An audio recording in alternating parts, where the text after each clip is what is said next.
Here in Kansas City, it's the second coldest game ever for the Chiefs and the coldest game conditions that the Miami Dolphins in their history have played. 10 degrees, minus 12 wind chill, and the deceiving clear skies and sunshine belie how really difficult this game conditions will be. Tony Sparano, what a job in his first year. Bill Parcells brought him over from Dallas. A very likable, passionate, animated coach on the sidelines, and he's brought great life to this Miami team. It's Patrick Cobb's back, waiting for Connor Barth's kickoff. Takes it at the 10-yard line, and Cobb's finds the sidelines and is going to get a good return out of this. Cuts back inside, chase from behind at the 40, and he's out of bounds at the 32-yard line of the Chiefs. What a start for Miami. DeVar Darling ran him out of bounds. Cobbs, who has not been a regular return man all year, 60 yards on that one. You'll see this all day long, guys, when it comes to these kicks.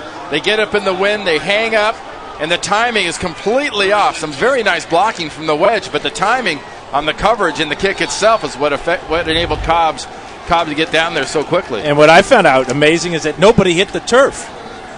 There was not one player that was knocked down on either side on that return. So a grape has not been busted as of yet. That ground is hard. So from the 31, Chad Pennington sets his line. Great field position to open it up. He fakes to the fullback and gives to Ted Ginn on the reverse. And Ginn, plenty of running room. 10, 5, touchdown. Oh my, 2 plays and a quick Miami announcement here in Kansas City. Man, well, nice play call by upstairs. I mean, this was a wonderful job. Watch from the high end zone here from behind. You'll see Teddy Ginn come from the right. The defense just overacts like crazy. And Satella gets out in front. McIntosh gets out in front. I mean, the whole group, that was perfect blocking, bad reaction by Kansas City, but man, that's perfect execution. Ginn's second touchdown running this year, the speedy wide receiver from Ohio State. Here's Dan Carpenter, the rookie from Montana, to try the extra point. And a 7-0 lead for Tony Sparano's Dolphins, and it took them only 18 seconds to grab that 7-point advantage. What a start for Miami. How cold is it, Coach?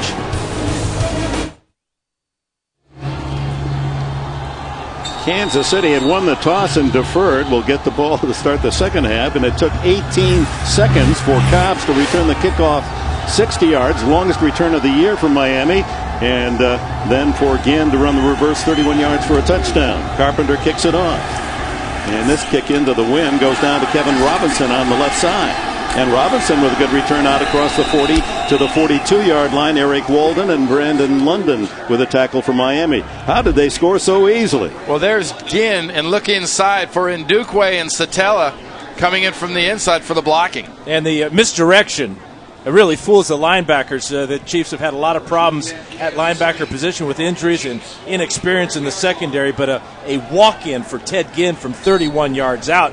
And as you said, just an incredible quick start, perfect start for the Dolphins. Try to break the spirit of this 2-12 Chief team. They scored faster than the flip of the coin ceremony. That's a key term with Ginn, fast. And here's the Chiefs' first opportunity from the 43. That's spread formation, and Tyler Thigpen throws complete, and who but Tony Gonzalez to start it out at the 50-yard line. For Kansas City, with injuries to Croyle and Heward early, they're on IR. That gave Coastal Carolina's Tyler Thigpen his chance. He's the top rushing quarterback in the league with 325 yards. And that poses the double-edged threat to the Miami defense that has not given up a touchdown in the last 3 games, the Dolphins defense. 2nd and 3. Bart Darling in motion. Larry Johnson, the running back, to the right of Thigpen.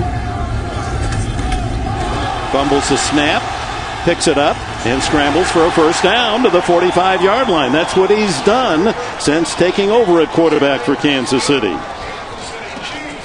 Well, this is nothing but individual effort by Tyler Thigpen, guys. I mean, he drops the snap, misses the handoff, Is this like you used to run, Dad? Just duck your head and go? Yeah, and it always worked the same way for me. I always picked up the first down. I mean, if you notice, he's got a glove on his left hand, but no glove on his right hand. Same thing with Chad Pennington. If I were these guys in this type of weather, I'd put a glove on both hands. 330 yards rushing on the season now for Thigpen. The first down at the Miami 45. The quick throw is incomplete. Through the hands of Mark Bradley. Here's the offensive line for the Chiefs. It features Brian Waters at left guard. Waters recognized as he's going to his 4th Pro Bowl and a great influence on the youngsters to his side. He'll be joined in Honolulu by the remarkable tight end Tony Gonzalez. 84 catches, 8 touchdowns for Gonzalez, 10 straight trips to the Pro Bowl. Second and 10. Kansas City's come out in this spread, Dick, and they're not going to huddle, kind of a la the Colts. They want to make the substitution pattern difficult for Miami. Thigpen handling that cold rock. He throws high and wide again for Bradley. Here's a look at the Dolphins defense. A 3-4 base. Ex-Chief defensive end Vonnie Holliday has 55 career sacks in his 11th NFL season. Miami may have said goodbye to Zach Thomas and Jason Taylor, but they still have a defensive demon. Linebacker Joey Porter, 17.5 sacks this year. In contrast to Kansas City's youth, the Dolphins' 4 secondary starters are all 30 years of age. Former Giant Will Allen leads with 3 interceptions. Porter, along with the 17.5 sacks, with 4 forced fumbles. And this is where Miami brings the pressure, and Porter. But Thigpen has time to throw, and it's intercepted by Goodman. Andre Goodman to the 40 to midfield. He's got blockers in front. Only Thigpen to stop him, and he's able to block him out of bounds inside the 20-yard line. Boy, did that pass sail. Well, he's trying to throw it to Tony Gonzalez, and Gonzalez is double covered. A real mental error by Tyler Thigpen. As you see, Goodman, 21, to the outside. He gets the ball to the inside. Was a safety, and now Thigpen with a good play here to fight off the blockers and get Goodman out of bounds. But why is he thrown into double coverage? He hasn't hit. That's 3 passes. He hasn't got a ball within basically a basketball lane, about 10 feet from his receiver. It's sailing right. It's sailing left. Accuracy, like you talked in the setup to the game, is really at a premium. And Goodman's 3rd interception and a 55-yard return to the 18 of the Chiefs. Here's the screen, and that doesn't work. Is it a fumble? If it is, the Chiefs are trying to scoop it up and go. And they do have a fumble and recovery by Bernard Pollard. So just like that, the turnabout for the Chiefs as DeMario Williams forced the fumble. Now let's see whether or not this is going to go to the Chiefs. Foul. Number 93 of the defense. Roughing the passer. Hit him below the knees. Half the distance to the goal. First down. That negates the turnover. Yep. Jeff Triplett announcing that the personal foul. And here it comes from Jason Babin. No, it's Tank Tyler that's down low. Defensive tackle getting in there low at the knees of the quarterback. Well, I'm not so sure about that call. Wow. I mean, Tyler is just hustling, trying to make a tackle. This is not, he's losing his balance here. What's he supposed to do? Yeah, he's falling down. It's not an intentional blow down to the bottom or below the knees. You're not allowed to hit a quarterback down below the knees, though you'd have a hard time convincing Matt Schaub and some other quarterbacks that have been hit low and flags haven't been tossed earlier this season. So a 7-0 lead and a break for the Dolphins on the penalty as Kansas City had recovered the fumble. Ronnie Brown with Lou Polite in front of him. Brown's out to the right side and then in motion, and there's the handoff to Brown, and he's dragged down by DeMario Williams in the backfield for a loss. Chad Pennington continues to lay claim as the most accurate passer in NFL history, completing almost 2 out of 3 this year, only 6 interceptions in 14 games. The offensive line strengthened by number 1 draft pick Jake Long of Michigan at left tackle. And another number 1 pick, running back Ronnie Brown, once again healthy, is the star of the Wildcat formation. Brown going to the Pro Bowl. He's the leading rusher, 827 yards and 10 rushing touchdowns. Second and goal from the 16. A 7-yard loss on the Brown carry, and Pennington's first pass over the middle incomplete, and that ball dying 5 yards shy of Anthony Fasano. Kansas City defense, very young Chiefs defense. No starter over 28. Number 1 pick defensive tackle Glenn Dorsey from LSU. Solid versus the run. The Kansas City linebacking core has been decimated by injury. Derek Johnson, the only regular left, has moved inside. And the dean of a young secondary at age 24 is safety Jared Page. He has 3 interceptions and 2 forced fumbles. And Page came on the safety blitz there and knocked Chad Pennington down hard. Pennington felt the blitz coming. That's why he dumped that ball over the middle incomplete. Well, that's twice now that not only Page but also Jason Babin, the ex-Houston Texans, got in there around the edge of Jake Long and company, gotten a hit on Pennington. But Demario Williams made 2 plays, not only on that screen pass that turned into the fumble, but also immediately on that quick turnaround to Ronnie Brown. The play clock is frozen at 14 seconds. What a coincidence. So is most everything else in the stadium. So Jeff Triplett, the conditions for everyone, and these officials aren't that well protected by clothing. There's as much undergarment as they can put on. But can you reset the play clock to 10 seconds? Now they got it to 25, so maybe it isn't totally locked up. Well, you look at the garb that Triplett has on. They changed that, what was it, about 2 or 3 years ago? Now that is much more user-friendly, let's say, in cold weather. So long pants. You remember the old days of the socks and the knickers type look? And those muffs worn by the players and officials. In fact, Pennington says he has a wet towel in his muff so that his hands have some moisture. The ball cold and frozen and dry. Ronnie Brown and Ricky Williams in the backfield this time, and Pennington on third. Throws in the flat, incomplete. And anything going wide, Ricky Williams was the intended receiver. Just seems as if the wind is just blowing it to the sidelines. Well, you got to throw spirals, and you have to throw the ball hard. And Chad throws a lot of spirals, but because of his shoulder problems over the years, does not throw a real hard ball. So the wind will affect it. But I'm kind of thinking the pass rush is affecting some of his throws as well, Randy. Well, plus you have to look at the fact, guys, that the ball is solid. It's much more solid. It's hard to get that thing and squeeze it, whether you're the quarterback or the running backs and receivers. Let's see how the wind affects Carpenter's 34-yard try. It is just good. Oh, did that ball drop incredibly quickly, but fell just over the crossbar. The Goodman 55-yard interception return leads to another 3 for Miami. Arrowhead's capacity, nearly 80,000. We'll have about a third of those who have braved these climbs. 10-degree temperature, 20-mile-an-hour winds, and minus 12 chill factor. 10-0 Miami, fielded by Kevin Robinson. And Robinson up the sidelines to the 34-yard line. And that's where the Chiefs will put it in play. A great start for the Miami Dolphins here in Kansas City. They jump out 10-0.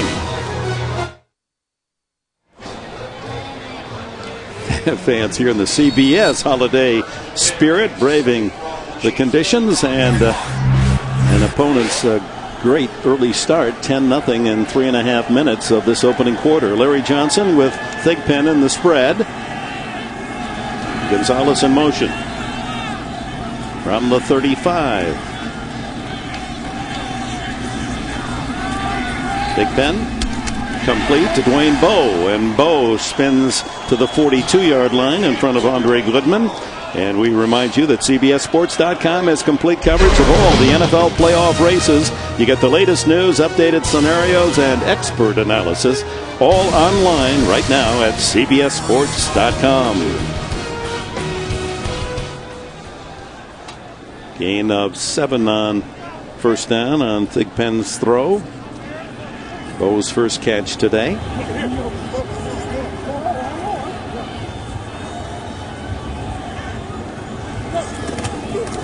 And Johnson with the first carry of the afternoon. He's got good yardage to the 40 and dragged down at the 35 by Jeremiah Bell.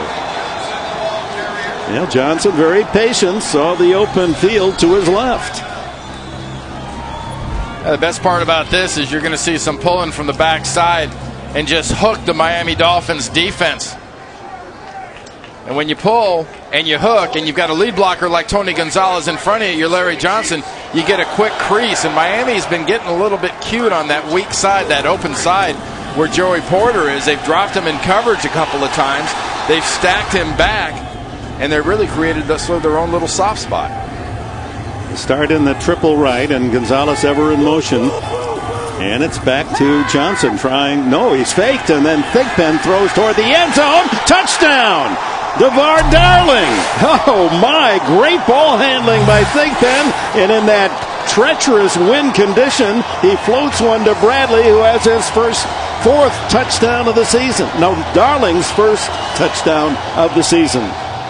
Yeah, and he threw it into double coverage as well, but the ball floated on him just enough. Great play fake, as you said, Dick, as there goes the fake to Johnson.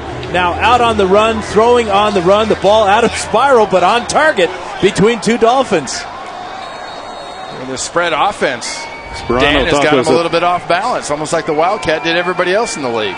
Yeah, the Dolphins just seem to be a step slow on defense. Not on offense, but on defense.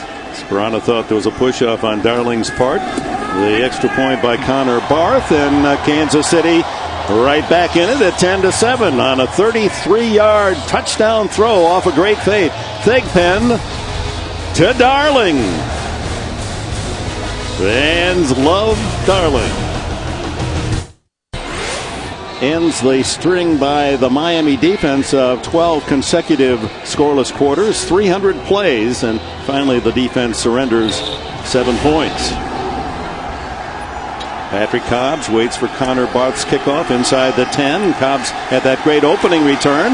He had only returned a couple of kicks all year long, and then he gives them the 60-yard start, the longest of the season. John McGraw makes the tackle on the return. Nice concept because the play action's going here, but here's Darling, and he just blazes up the field.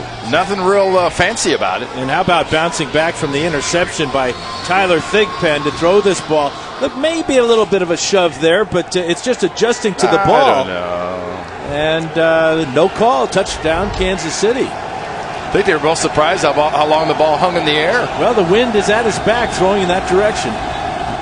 Ricky Williams now at tailback, and the former Heisman Award winner trying the right side out to the 39-yard line. Williams productive this year, the number 2 rusher, 575 yards, a good average of 4.2. Bernard Pollard up from the safety spot to make the tackle. Yeah, 2 good safeties, good tackling safeties in Pollard and Page. And Page told us that he and Pollard will be going after the ball whenever they can against this Dolphin team. They know they're not used to handling the ball in these circumstances. They've only got 10 turnovers as a team. They're on their way to an NFL record, but this Chief defense thinks they can strip it out. Well, they were denied one earlier on the penalty. Ronnie Brown now at tailback. 2nd and 4. Pennington down the middle. Caught by tight end Fasano, and Anthony Fasano takes it to the 43 of Kansas City. Pollard the tackler. Great job of play action fake here. After the good run on first down, you come right back with play action to Ronnie Brown, and to the right side of the screen is Fasano. Linebackers get good depth here, but it's just a perfect throw by Pennington. Great confidence in his ability to squeeze this into a small area and have a big Fasano come down with it. Is that a window or a porthole? That was a peephole. 29th catch for Fasano, 19 yards on the play. Ricky Williams. Ooh, as he met rudely.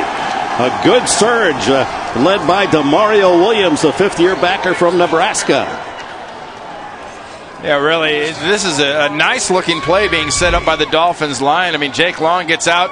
He's looking good running in front of his running back, Williams, but the defense ignores the blockers, runs underneath him, and gets to the running back, Ricky Williams, before he has a chance to take advantage of any of the blocks being made. You were talking about DeMario Williams earlier, about how he's been making plays. That's 3 plays now. He's made all to his side. The Dolphins having no success running left except for the end around again. The key really is they're attacking at the linebacker position. The ball. 4-yard loss, 2nd and 14. Pennington a screen to the right, and he is not going to get anything out of this as Brown is surrounded by red jerseys. And this swarming Kansas City defense, however young and however mistake-prone, they'll come and hit you. Brandon Flowers, the man that messed up that play. Number one guy there, though, Dan, is the same guy we just talked about. Demario Williams, 53, is first guy to contact Brown. Really took a long time for this screen to develop. Pennington faked the ball to the left, spun back around to the right, and Williams just dropping back into his zone could see all this happening, and as soon as Brown came out of the backfield, he was there when the ball arrived. 7-yard loss on the pass play after the 4-yard loss. Ricky Williams suffered on first down, so 3rd and long. Back in Miami territory, draw play underneath. It goes to Polite, who rarely gets a call, and he fumbles the ball. Is it a live ball? Pollard picks it up, and he's on his way. Pollard to the 40, the 35-yard line, and no one has signaled that the ball was dead. Andy Ullman finally made the stop. It's down on the 39. It's going to be down on the 39, guys.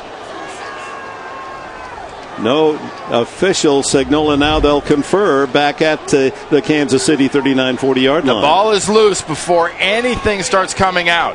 Before a knee contacts, they're calling it runners down by contact. From the other angle, you could see that ball moving around. It was moving in his grasp before his elbow or anything came out. Look at the ball. It's moving. It's out. He's trying to secure it, but it just keeps on squiggling and moving. But if it's down by contact, whistle blows, non-reviewable. Right. The other thing about that is the Chiefs were trying to get a man off the field, so they may have only had 10 men on the field when the ball was snapped. Got to keep attacking the ball. It was a quick little belly play with Polite. Herm Edwards being urged by his team to toss the red flag. The fans all in favor of that as well. Have a look at it. Look at it again.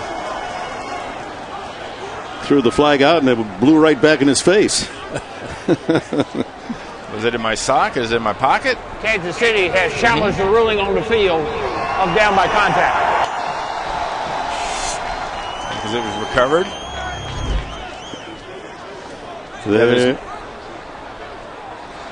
So is it Kansas City's ball at the 40, or will Miami be punting when we come back?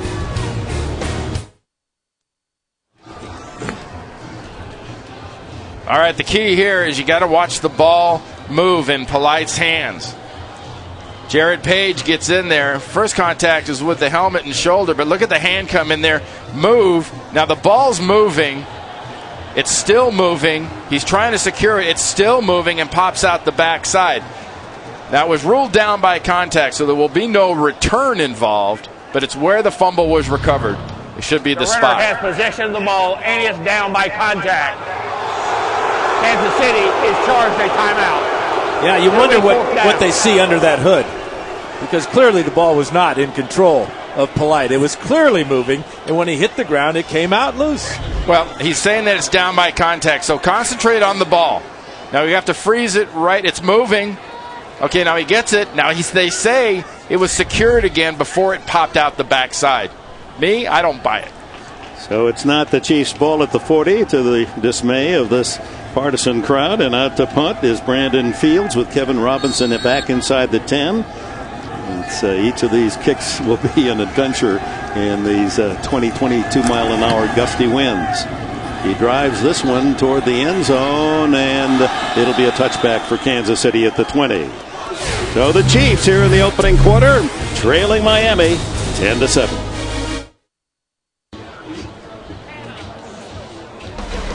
I thought the fantasy football season was over. Well, it's not. You can sign up for NFL.com's Playoff Challenge, where you could win a trip to Super Bowl 44. Only at NFL.com/fantasy.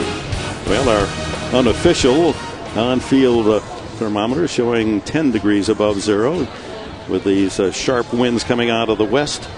Chill factor under -10. And remember now, the ruling on the field was down by contact. The ruling by the replay booth is the same thing, that he had reestablished control before he actually hit the ground. We saw it squirt loose. They say he reestablished control. I don't think it ever stopped moving, personally. Now triple left formation here in the spread. Larry Johnson with Thigpen in the backfield for the Chiefs. Under 7 left in the opening quarter. Throw underneath, and it's complete to Mark Bradley, and Bradley spins out to the 29-yard line, brings up 2nd and 1. We talk all the time about ball maintenance and ball control in these nasty conditions, but we've already seen, Dan, several instances of kind of grabby, hesitant-like tackling. And you can get a little bit of this in these bad conditions. You're less crazy about contact. Well, it's bone-crunching cold. And each tackle, you not only get the human hit, but then you hit the frozen turf. Johnson with a handoff, short gain, but didn't need much for the first down. Appears to have picked it up. Matt Roth, strong side backer for Miami, makes the tackle. In good weather, the Chiefs have been pretty good this year at creating fumbles and turnovers. They've forced 27 fumbles, almost 28, and recovered 15 of them. So they are, it's an interesting matchup with the way the Dolphins protect the ball on offense, and yet in this first quarter, the Chiefs have gotten it out a couple of times. 15 recovered fumbles, second only to Arizona's 16 atop the NFL standings.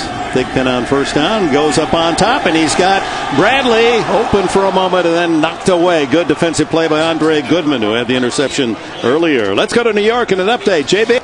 All right, James, so many important games here on the next to last weekend of the regular season with so much playoff consideration still at stake, including these Miami Dolphins, who need 2 wins to secure the AFC East. The pass is to Gonzalez, and Gonzalez out to the 42-43, another first down. Ronaldo Hill, the tackler. There's a beautiful play set up with Thigpen and company. Brandon Albert, the rookie left tackle, does a very nice job of blocking on Joey Porter and stymies him. And Dan, did you see that ball actually move as he threw it? The wind affected? No, it didn't affect the catch, though. Look at the great hands of Gonzalez. Great route, too. Really sharp across the middle. Sure footing there for Gonzalez. And got inside of Jeremiah Bell there for the reception. Dare we say soft and supple hands on Gonzalez? It's just fantastic. Really a basketball player set of hands. Thigpen goes long again for Bradley, and he can't pull it in. Broken up once again by Goodman. They're isolating Bradley, back-to-back deep plays, and Goodman answering the call defensively. And twice now the ball's come up short, and the wind is at the quarterback Thigpen's back. We should explain that, Dan, because the flags show the wind sharply left to right, and yet the wind on the field is exactly the opposite, right to left. Yeah, it comes in over the top of this beautiful stadium. That's the left to right wind you're talking about. When it hits the grandstand on the far side of the field, it turns around and heads in the other direction down where the ball is being thrown. I was standing on that NFL shield at the 30-yard line earlier, and that wind is dead at your back where Thigpen is. Throw underneath to Gonzalez. For about 6-7, as Gonzalez ever closer to another 1,000-yard receiving season. We've got another update. Back to absolutely toasty now, JB. And Arizona seems thrilled to be out east again, don't they? Helping New England stay in this AFC East race. Thigpen on second down, throws again to Gonzalez, and Gonzalez inside the Miami 45. That's 4 catches for him here in the opening quarter, and we've got under 4 minutes to go yet in this first period. A look at the AFC playoff picture. Tennessee and Pittsburgh have a playoff spot secure. The Jets actually have the edge, although all things point toward a Jets-Miami, nearly a playoff situation next week in New York, and Denver needs either a win today or a Charger loss, and they have secured the AFC West. First down, 44-yard line. Give to Johnson. He delays, then heads outside to the left. Carries a tackler across the 40 to the 38. Matt Roth couldn't get him down, and we're keeping JB warm. Let's go back to New York. Hey, Dick. All right, JB, a Charger win would put the pressure on Denver to win at home against Buffalo later today to secure the AFC West. Here's the handoff to Jamal Charles, and Charles, the rookie from Texas, sliding right to that yellow line. Looks as if he picked up the first down into the grasp of Jeremiah Bell.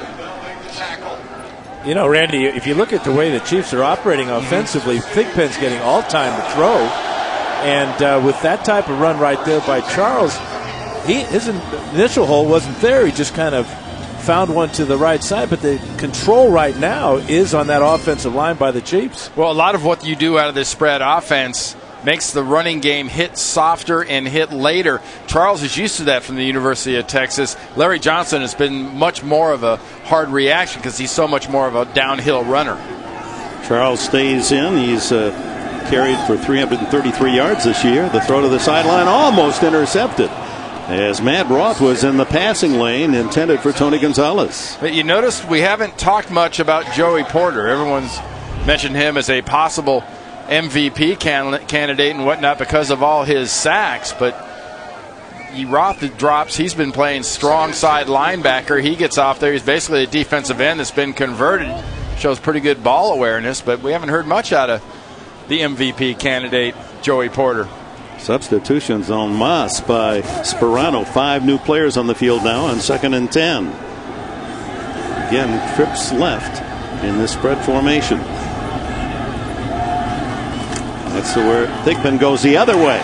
Up on top to Bradley, incomplete.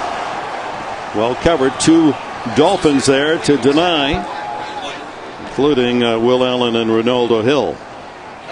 But you're seeing when the ball is lofted, it really is out of the quarterback's control after about 5 or 6 yards.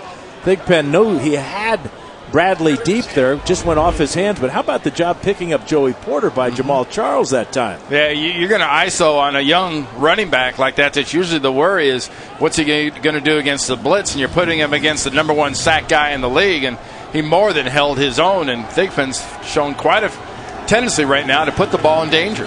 Here's the 20th play of the day for Kansas City, only 5 runs, and here's Thigpen trying to scramble for a first down, comes up 5 yards shy. Ronaldo Hill staying at home to make the tackle. All right, here's a good call. 4th down and 5. Can you try a field goal? You do have basically the wind at your back going right to left. That's the same situation at the end of the game against San Diego last Sunday when Connor Barth missed from 50. He had the distance but hooked it to the left. You go for it here. Yeah, a field goal would tie the game. You play to win the game, Dick. Yeah, that's what so Herm you says. go for it on 4th down. Even in the first quarter. The wind still knocks down field goals. They were coming out short this direction in warm-ups. So 4th down and 5 for the Chiefs to maintain possession. Throw underneath is complete to Dwayne Bowe, and Bowe nearly breaks the tackle and goes the distance. Will Allen with the stop. It's a first down on 4th down for the Chiefs. It's alarming how similar Dwayne Bowe looks in uniform to Anthony Gonzalez. It gives you some idea how big of a wide receiver he is, and he's got a heck of a set of hands on him too. And the Dolphins were anticipating the pass to Bowe. He had double coverage that time. Ronaldo Hill came over to help out Will Allen, but the job of Thigpen looking to the left side of the field kept the safety Hill away from Bowe. Well, first down inside the 20 as the Chiefs looking to claim the lead here. 12 on that last play. Here's Johnson following his blockers and drives inside the 15-yard line. That was a nice job by Brian Waters coming from the backside, left guard, right into Joey Porter, trapping him out and opening up that run. And the final seconds here as we conclude the opening quarter at Arrowhead Stadium with the Dolphins leading the Chiefs 10-7. And welcome back to frigid Kansas City. Dick Enberg along with Randy Cross and Dan Fouts, where Miami Dolphins in search of a playoff spot need a win today and then a win in New York next Sunday to secure the AFC East. They have a 10-7 lead, but the Chiefs have driven now. This is the 15th play of the drive. It's 2nd and 5 at the 12 of Miami.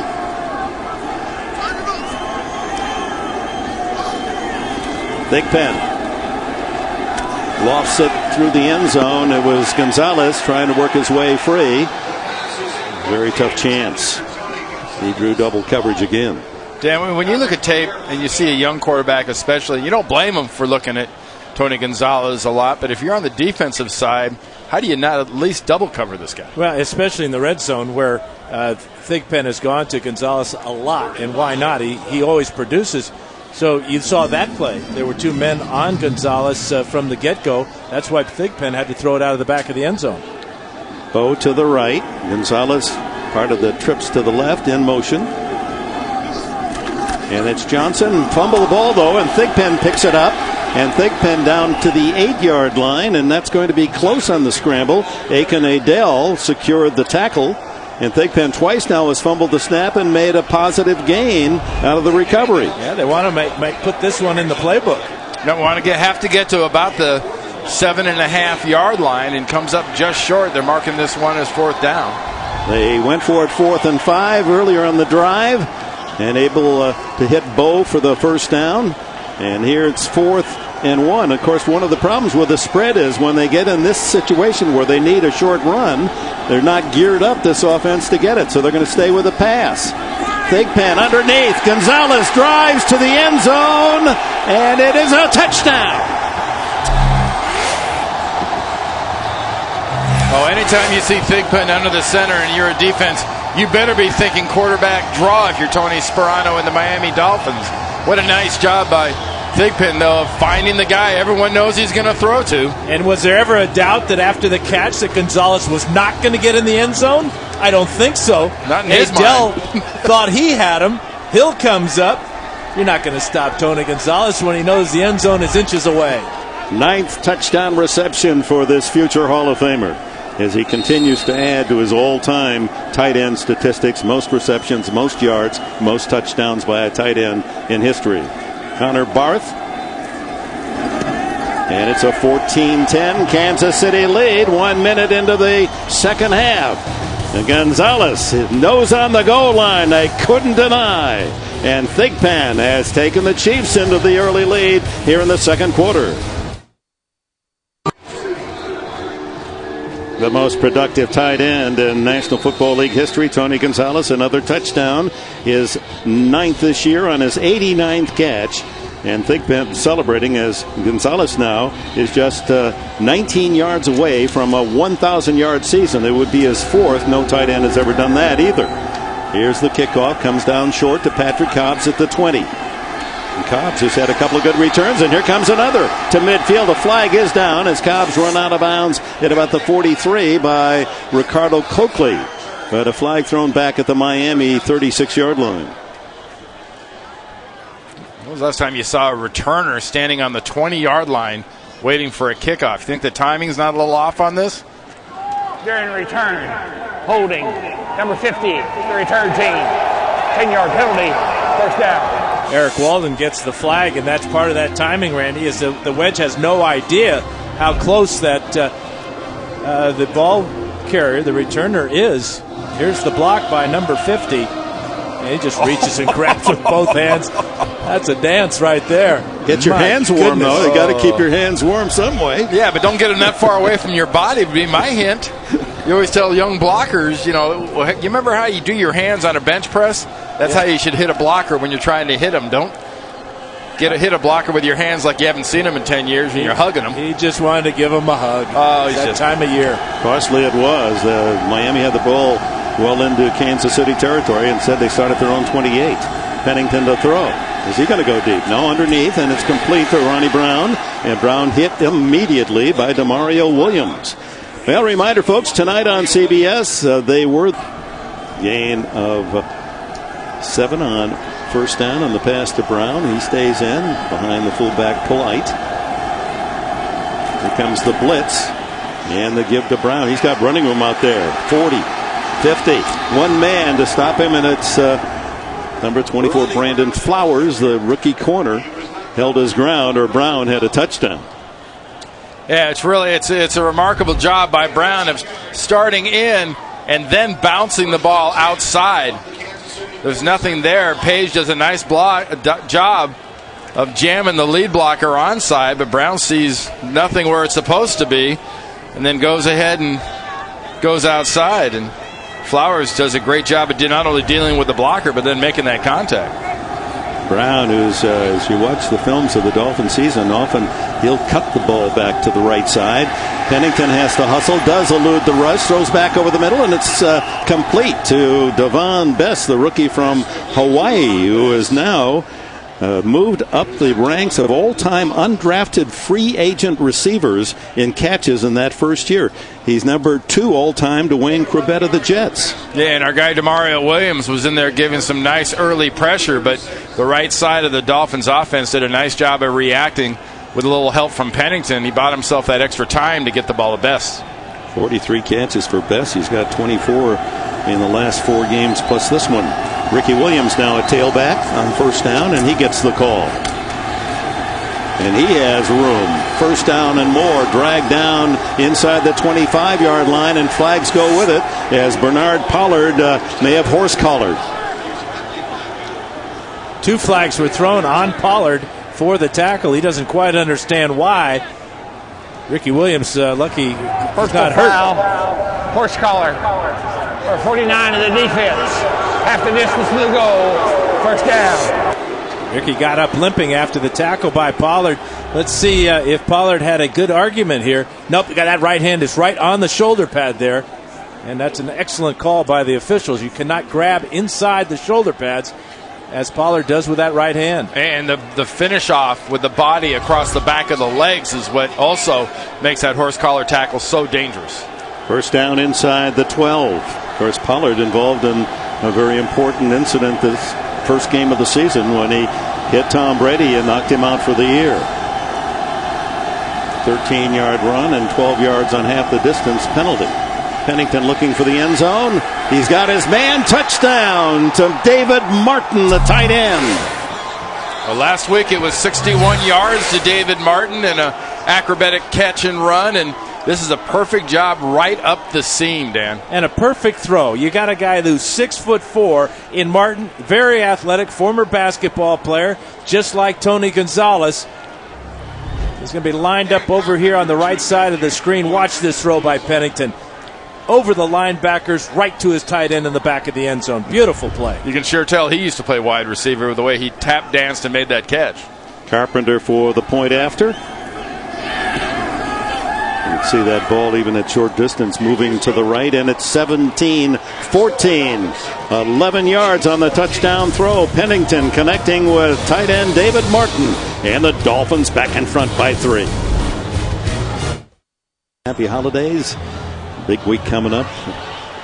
You and yours. Well, Miami strikes quickly. 2.5 minutes to take the lead at 17-14. And here's Carpenter's kickoff down to Jamal Charles at the 5. Charles dragged down at the 23-yard line. So with 11:27 to go in the opening half here in Kansas City, Dolphins by 3. Regis continues to be a big star in our industry. Can the sports legends be far behind, Dick? Yeah, let's hope. $1 million sports legends. Sports challenge. 23-yard line. Thigpen goes to work. A quick hitter to Charles. And Jamal Charles breaks into the clear at the 50. He has the speed. Can they catch him? 25, 20, 15, 10, 5. Oh, he's tripped up at the 2-yard line by Jeremiah Bell. Bell saves the touchdown. Charles with one of the longest runs of the season for the Kansas City Chiefs, 76 yards. And by far his longest run, the rookie out of Texas, showed that speed. But how about Bell chasing him down? Just a quick screen out to the outside. Look at the blocking down the field. You get McIntosh out in front at 320 pounds. But I got to wonder about the defense here today, Randy. Yeah. I mean, this is horrible playing conditions, and the defenses for both teams have not shown up. Well, you talked about McIntosh. I think it was really Dwayne Bowe that got out of there and really had the contact for the longest amount of time on the block. But, can we see a tackle? Can we see a little pursuit? I know it's cold. I've been down there. It's cold. But come on, guys, both sides. I mean, I was expecting to see just a bone cold. I was expecting to see bone-chilling defense, especially from Miami, but not much of anything. How about Thigpen? He's approaching 200 yards in this opening half against this tough Miami defense. A 75-yard credit on that screen pass, much of it to the running talent of the rookie Jamal Charles. First and goal, Kansas City. We expected in these conditions to have a low-scoring game. It's been just the opposite, as Kansas City threatens to take the lead, and they've got it on Larry Johnson's drive up the middle. A huge hole for Johnson as he now has his 5th touchdown of the season. Well, that was just flat out, I'm going to come right here. What are you going to do about it? That's just man-on-man challenge, and Miami could not answer the challenge. Offensive line does a great job. Leading back does a nice job. Larry Johnson just puts his shoulder down, follows Cox in that very nice block, and that whole side of that left side of that Kansas City line. Herb Taylor, the offensive tackle from TCU, a key block in the hole. Boy, how quickly Kansas City answers Miami's touchdown. And the extra point added by Connor Barth. A 21-17 lead for the Chiefs.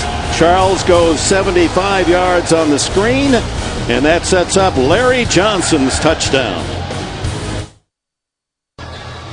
This Kansas City offense has been a de-icer on Miami's tough defense. Previous 3 games, no touchdowns allowed and only 24 points. Today, the Chiefs have scored 21 points in 20 minutes. And they're giving them a little bit of different formations when they get down in the red zone, especially that last goal line play. You noted that Herb Taylor had a nice block. He was in his tight end. He's in a tight end right there, and Cox is at fullback next to him. And they just seal that left side. I haven't seen that yet out of them. Cobb's up on the 18-yard line, anticipating a short kick. Comes down on the sideline to Brandon London, the wide receiver. His momentum takes him out of bounds at about the 34-yard line. Chad Pennington and company will go back to work as we go back and forth. The team scoring at will. In these conditions, current temperature at 10. Wind chill at -12. And both quarterbacks have really been able to control their passing game. Of course, it's great to throw a 2-yard pass and have your running back take it 75 down to the inside the 5-yard line. But I've been impressed with the passing of Thigpen. Started off a little rough, but most of his incompletions were those long passes down the field. He's been real sharp, throwing the tight spiral over the middle. And Pennington, can you say about him? But that touchdown that he threw was just absolutely perfect to Martin. The way both these defenses are tackling, though, why not flip it out, make it the short pass, the controlled one you can spin, make your guy make the defenders miss. Both Ronnie Brown and Ricky Williams are split behind Pennington. Underneath, complete to Williams, hit immediately. Coming up with a driving tackle was Derek Johnson, the former first-round pick out of the University of Texas. Here are the coldest games in history here at Arrowhead Stadium.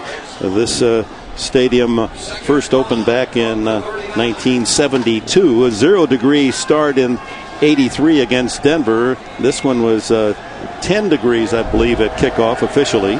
But it's the coldest ever game played by any Miami team in their history. Pennington on 2nd and 5.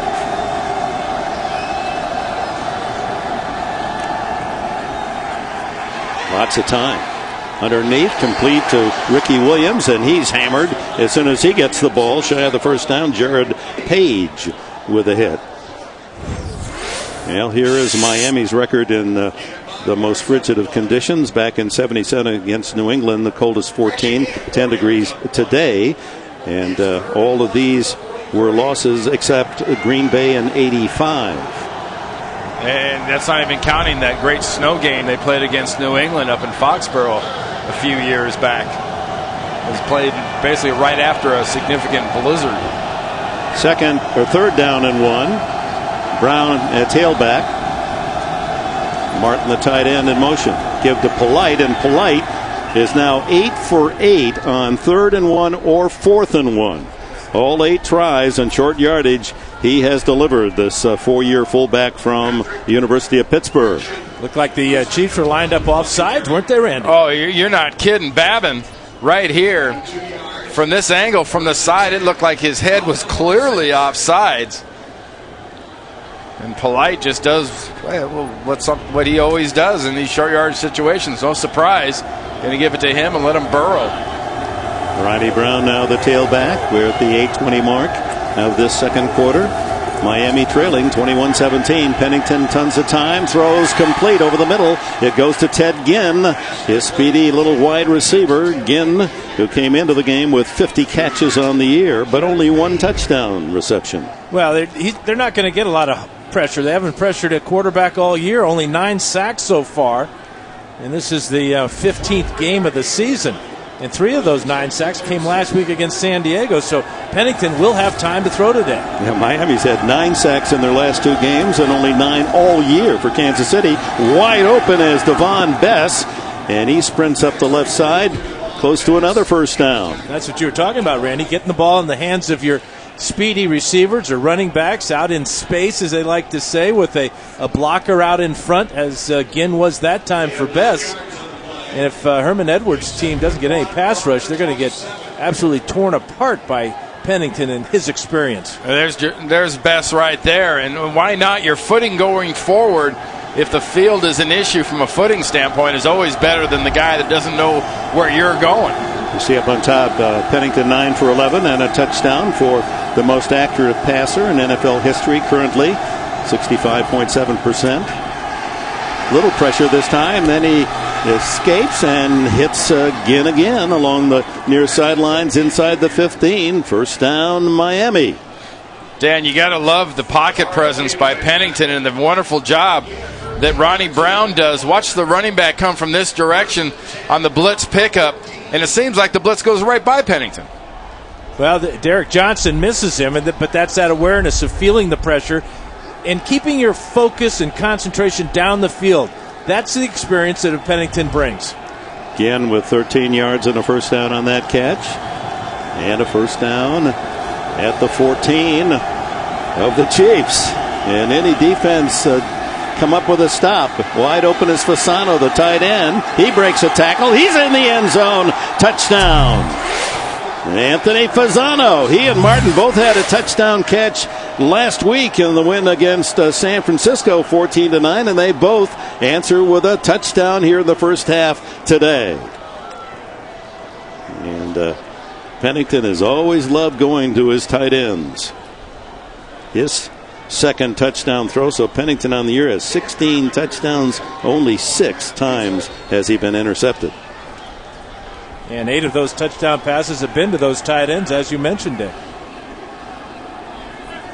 Carpenter adds the extra point, sails it through, and the Miami Dolphins have reclaimed the lead 24-21 in the first half. They're right there. That's Fasano. And Bess gets out in front of him. Fasano wide open. He beats the first tackle, and Bess is out blocking in front of him on Flowers, and he buys him those extra last couple of yards. 14 yards on the touchdown. Playoff hungry Miami back in front by 3.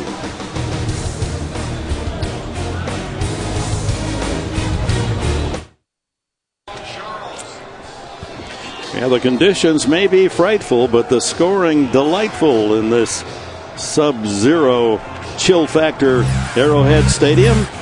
And the Miami Dolphins, who started with a 10-0 lead, now are back in front 24-21. Here's the kickoff. It's Kevin Robinson. And Robinson takes it out. May have fumbled the ball outside the 30-yard line, and the Dolphins say they've recovered. And they have. So the turnover to Miami. They lead the NFL in the turnover differential, plus 12, and they get a big one there as Joey Thomas with the hit and the recovery for Miami. A nice job of bringing that thing loose and then coming back over the top and recovering that ball.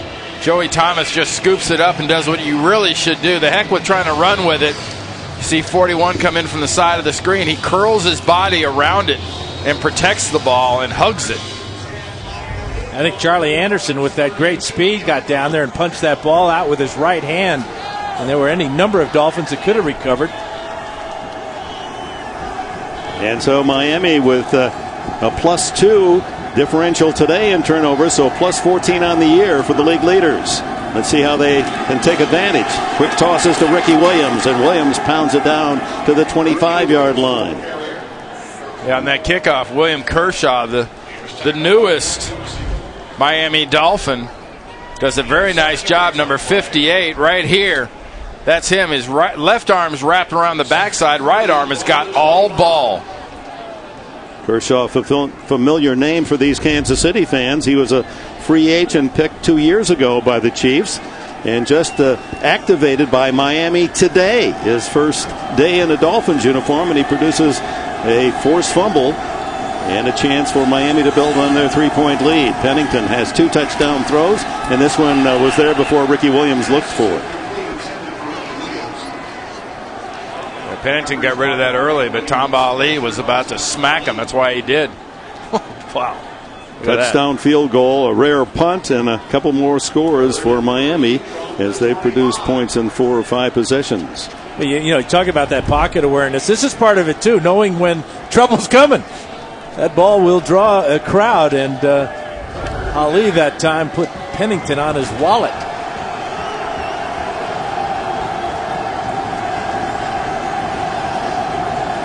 This crowd, the referee, Triplett goes down as he was backpedaling, trying to get in position. Throw by Pennington, complete underneath again, and again with a catch. And another first down inside the 15. Another big hit there by Pollard, the safety from Kansas City. Does a very nice job. Brandon Carr is on the backside, and this is kind of having fun at somebody's expense, but watch Jeff Triplett, our referee. He tried to pick up a towel that was on the field. He had a little problem last week where he got caught in the action. He took that nose plant that looked terrible. He's all bloodied up. Look at him smiling to himself. He's thinking, this is on TV, isn't it? He doesn't look cold at all, does he? That's more of a grimace, I think. Wow. Ginn went off holding a shoulder. We'll see if that injury is serious or not. Time has been called by Miami with 4:33 left in this opening half. That gives us a chance to remind you. Basketball buffet yesterday. The double header. And some good stuff, including Connecticut overtime against Gonzaga. Big win for the Huskies. You talked about Teddy Ginn going off the field, Dick. That big hit that Pollard put on him. He was in the wraps and in the arms of Brandon Carr when he took that hit and came off. That left arm was dangling a little bit. So Brandon London, the first-year receiver from Massachusetts, replaces him. He's out to the right. On first down at the 14, good play action. Pennington throws underneath, and it's caught by Ricky Williams, and Williams tumbles out of bounds near the 5-yard line. Great job of reading the defense that time. David Martin was the primary receiver. He was covered, and Ricky Williams got the outlet catch. And the reason that was all set up, Jake Long right there, the rookie out of Michigan, the #1 pick in the draft. That little left kick out. He's really getting good at that, and Chad Pennington or anybody that plays quarterback for the next decade and a half or so is going to love to have Big 77 on his backside. Trying to take advantage of the fumble on the kickoff return. It's first and goal at the 6. We'll check that at inside. It's Williams, and he's brought down in the backfield on 2nd and 2. It might have been at the 4.5 or so, 5-yard line before, but those couple of yards, it's now back up outside of the 7. That was great penetration. And again, the Dolphins trying to run left, having very little success running left. But their play action has been good, faking that way and having Pennington roll out right. But if I'm the Chiefs now, I'm looking up a couple of tight ends here. Ginn is okay. He's back in the game. 3rd and a long 3. Ginn out to the left. Bess is to the right side. Ernest Wilford in motion. Pennington dumps it into the flat to Brown. Brown corralled at the 5, tries to get inside of the 4, and he's tumbled down. He's marked right at the 5-yard line, a yard shy of the first down. Again, it was Pollard coming up to support Derek Johnson, who made initial contact. Well, we've seen some good individual tackles, but here is just a wild pack of dogs just ascending on the ball. Ronnie Brown gets hit by 1, 2, 3, 5 Kansas City Chiefs. Pollard and company get there just to smack him around. Tony Sperano on 4th and 1 apparently is going to go for it. The Dolphins this year have been outstanding in this situation. They're 9 for 12 4th down conversion, second best in the league to Seattle. They're going to go right down here, then they're going to call timeout. They've got another clock stoppage coming at the 2-minute drill. You know, the cold weather doesn't affect your speech pattern at all. It's all mental. It's all mental. That's what we heard all week long here. It's not the cold. It's all mental. It's 90% mental, and the other 50% is physical. Thank you, Yogi. Okay, Yogi. So 4th and 1 here. A lot of people think they should kick the field goal here. Yeah. But, in these conditions, a field goal is no guarantee. You got the snap, you got the hold, and then you're kicking in a gusty wind. And plus, Dick, I think the key is that the success and the confidence that the Dolphins have in going for it on 4th down. And is there any quarterback in the league better at the short pass? I mean, it doesn't have to run it here on 4th and 1. I mean, Pennington is so good at reading the field and such an intelligent signal caller. Do you do this at a normal formation, guys, or do you see some form of the overload in the Wildcat? Well, right now it's going to be a normal formation as both tight ends go to the right side. Ricky Williams is the fullback in front, or actually he's the tailback. And Polite has been the man they've used on 4th and 1. Let's see if he gets the handoff. No, Pennington to throw the fade, and it is going to fade away from the receiver. And out of bounds, Joey Hanos, the rookie from Maryland, and that's Dan Fouts. As we started today, you said, boy, they just might as well put the fade away. You just can't throw a soft ball, especially to the sidelines where the footing is so bad. You could see the struggle that the receiver had. Hanos at 6'7", could never really gather himself to get this ball, but the wind just blew that ball almost off the playing field. I also don't understand, why don't you take the points? I mean, you're with the wind. If there is a wind that's helping at all, it seems to swirl, but how come you don't take those points and go up by a touchdown? You make this, or go up by 6, you make this thing 27-21. So they turn it over on downs at the 5-yard line. The Dolphins unable to take advantage of the fumble forced on Robinson's kickoff return as we approach the 2-minute warning here in the opening half.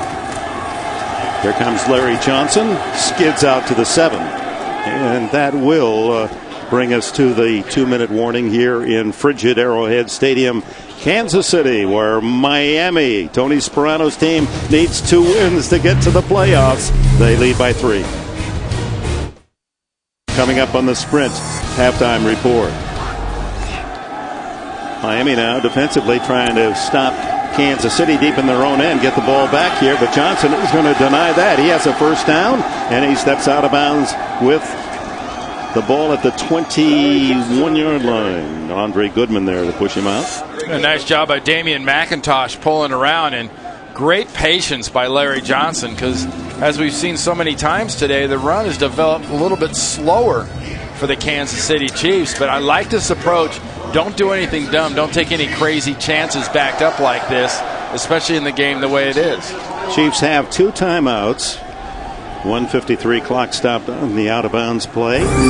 Johnson, 55 yards rushing here in the opening half. Thigpen. He scrambles. He's got good speed, doesn't he, for this 6'1", 224-pounder from Coastal Carolina. You all know the story here in Kansas City, but around the country. Young guy out of Winnsboro, a nice name for a hometown, Winnsboro, South Carolina. He goes to Coastal Carolina, didn't have a program. The very first year, all he did was practice. He was more attracted as a tight end than quarterback, but he became the quarterback, and here he is, a 7th-round pick a year ago by Minnesota. Possible budding star we're watching here. He plays bigger than he measures, that's for sure. Throws this one long down the sidelines and intercepted by the Dolphins. Goodman. Fell out when he hit the hard turf. Dwayne Bowe, the intended receiver. Goodman almost with his second pick here in the opening half. So close. How many passes now, Dan, has it been that he's put the ball up for grabs like this? Well, and they've always come up short, especially throwing to the left side. This is 3 or 4 times now where he's had his receiver behind the defensive back, but this ball's going to come up short as well. And comes out. Never really stops moving. Scores right through Goodman's hands. 1:39 left in the half. The 3rd down and 2. Gonzalez off on the target in this situation. No, instead they stay on the ground, and it's Johnson driving forward for a first down. Jeremiah Bell comes up from his safety spot to make the initial hit. And don't forget, too, to start the second half, the Chiefs are going to have the ball. So part of your thinking has to be, until you get some real good plus territory possession, if you're Herm Edwards and the Kansas City Chiefs, just keep running the ball, be a little more conservative. Kansas City, when trailing at halftime, have lost 11 in a row. There's an offside and a free play for Thigpen, who throws it long this time for Darling. Makes the catch, and I believe he was in bounds. Yes, he was. They're going to mark it complete at the 36. A real veteran play by Thigpen. He saw Porter way off sides. He knew he had a free play, so that's when you want to throw the ball. 55 in the defense. That penalty is declined. First down. Great presence of the sidelines for Darling, who backs his way, tiptoes, and stays in bounds. He dots his heels. 1-2. I don't know if he. That might be worth I'd have to look review at that. because I might want to like review that. That right upstairs. heel may have been out of bounds, and here comes the stoppage of play to do exactly that, Randy. This is a call from the replay booth, not a challenge from the sidelines. Now watch him get the ball, but look at the feet right around the sideline there. It looks like before he really gets the ball, where does he have possession and where are the feet? So there he has it. You know, his heels never hit the ground. His toes were in. What? Talk about presence of mind. They see here he's got it, so there's toe and heel. That's very good. Good catch. Darling, who was on the receiving end of a touchdown to start the scoring for Kansas City when they had trailed early 10-0 as Miami scored quickly. They had a 10-0 lead in the first 3.5 minutes of the game. And then Darling with a 33-yard catch from Thigpen, and a man rarely used this year, had only 12 catches in 14 games. You know, a couple of big ones this afternoon. Nice job. There it is, circled right there. It's the right toe and the left heel. Perfect, and that right heel never hits the ground. Yeah, but your heel has to hit the ground if you're going out of bounds backwards, I'm told. But if you're catching the ball on with your going forward, you dot the I's with your toes. But if you're backing out, the heel must come down as well. So this may not be a completion for the Chiefs. There's the right foot, never hits the ground. Left foot comes down. It is also, the front of the foot is on the ground. How about if he was turning his head? Does that count as not going backwards? How about how cold his feet are? Would that factor in? Very nice. There was the offsides penalty, obviously, so they'd get the down over with the 5 yards closer. But if the pass is ruled complete on the review, it'll be a first down at the Miami 35 with plenty of time. 1:05 left in the half, and still 2 timeouts in Herm Edwards' pocket. Comes Jeff Triplet. The receiver catches the ball 2 feet down, inbounds, third foot out of bounds, then hit. It is a catch. Wow, and I missed the third leg. Now we got both toes in, both feet in, and the third leg hits, and it was out of bounds. Now here we go.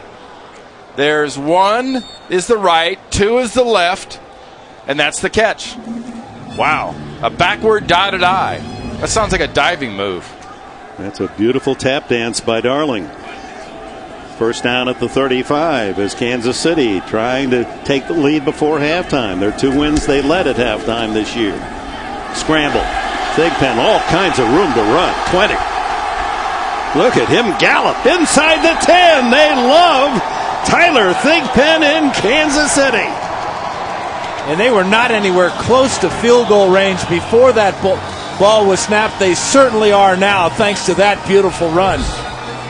Well, you almost want to run the Roadrunner music with this, with a slight little beep beep. As soon as he looked down the field, saw the man coverage, literally 25 yards of nothing but frozen ground between he and the nearest defender. He just pulled it down and hauled. It seems like all his big runs are always to the left, too. That's unusual for a right-handed thrower. 49 yards rushing, 27 on that carry. But he's always in the shotgun, so he's always facing the whole field. Oh, that was a quarterback draw. It still is. And it's a touchdown. Oh, my. Right, now you go back to the decision not to kick the field goal.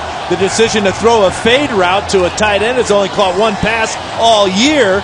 And the Dolphins are burned by Tyler Thigpen and the Chiefs. Quarterback draw to Thigpen, who set up the touchdown with his own 27-yard scramble. That was a called play. Thigpen, his 3rd touchdown run of the season. How about that 95-yard drive in 8 plays, consuming only 1 minute and 26 seconds.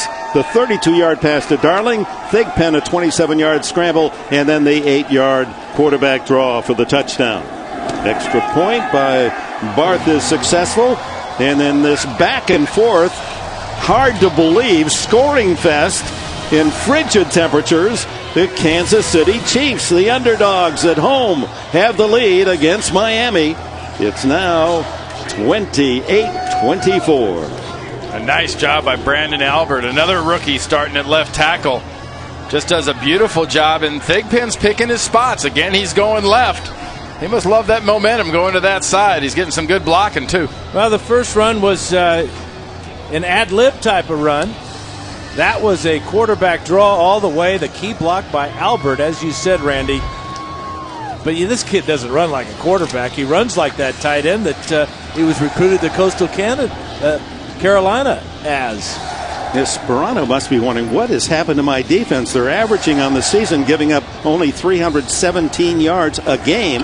And in this first half, Thigpen and the Kansas City offense has racked up 329 yards of offense. Well, it's worth mentioning again, this is the fourth touchdown by the Kansas City Chiefs. This defense hadn't given up a touchdown in 3 weeks. You look back and suddenly you start seeing a defense compared to the 73 Dolphins and whatnot. You start maybe thinking they might be pretty good. I wonder how much the San Francisco game took out of this Miami defense. San Francisco ran 81 plays on offense, didn't get in the end zone, kicked 3 field goals. But if you look at this Miami defense today, they just look a step slow, not real anxious to make any contact. And right now, they're in danger of blowing a golden opportunity. Well, Cobbs has given them good field position. They're going to squib this one down to him at the 24. Cobbs from North Texas, where's the all-time rushing leader, swarmed at the 35-yard line. So for Miami, 43 seconds, and they have 1 timeout, trailing by 4, coming up the sprint. Halftime report, JB and company. They'll have the latest for you, the other scores in the early games, the highlights, and the playoff consideration. That's coming up on the Sprint halftime report. I think it's worth mentioning as you see what the Chiefs have done offensively today, guys, but this is still a team that's played just some wonderful football for 3.5 quarters of a lot of games here lately, but they haven't figured out how to finish. Even later than that against San Diego last week. Let's see what Pennington and company can muster here in the final seconds of this opening half. Lots of time. Throws down the middle, and it was almost deflected into a pick for Kansas City. Devon Bess, the intended receiver. How about leading by 10 points with about a minute and a half to go, like Kansas City was last week until San Diego got a hold of them. And the onside kick by Cyphers. Bo has it knocked free and covered by the Chargers. And San Diego would go on. Jackson with a touchdown, a missed 50-yard field goal with the final play by Barth, and San Diego stole a 22-21 victory, scoring 14 points in the final minute and a half. Second down, 37 seconds left in the half. Pennington down the middle again, and it's deflected again, and again falls to the frozen turf. It was dropped by Jared Page on one of the caroms. Had one right in his hands. Rocky Boyman, the linebacker, gets up off the ground and gets the ball flipping around. At 44, Jared Page gets a chance to maybe grab that thing. Brandon London just incidentally or accidentally runs into Page and knocked it away and denied the pick. And a great job by Derek Johnson cleaning up the receiver as the ball was bouncing around in the air. Hey, what color is the paint in the visiting locker room in Kansas City that will be peeling off the walls when Tony Sperano gets his team in there in a little while? 3rd and 10 for Pennington. Steps up, gets it to Brown, and Brown drives right to the yellow line, right to the sticks, and I believe he has the first down. We'll see where they mark it.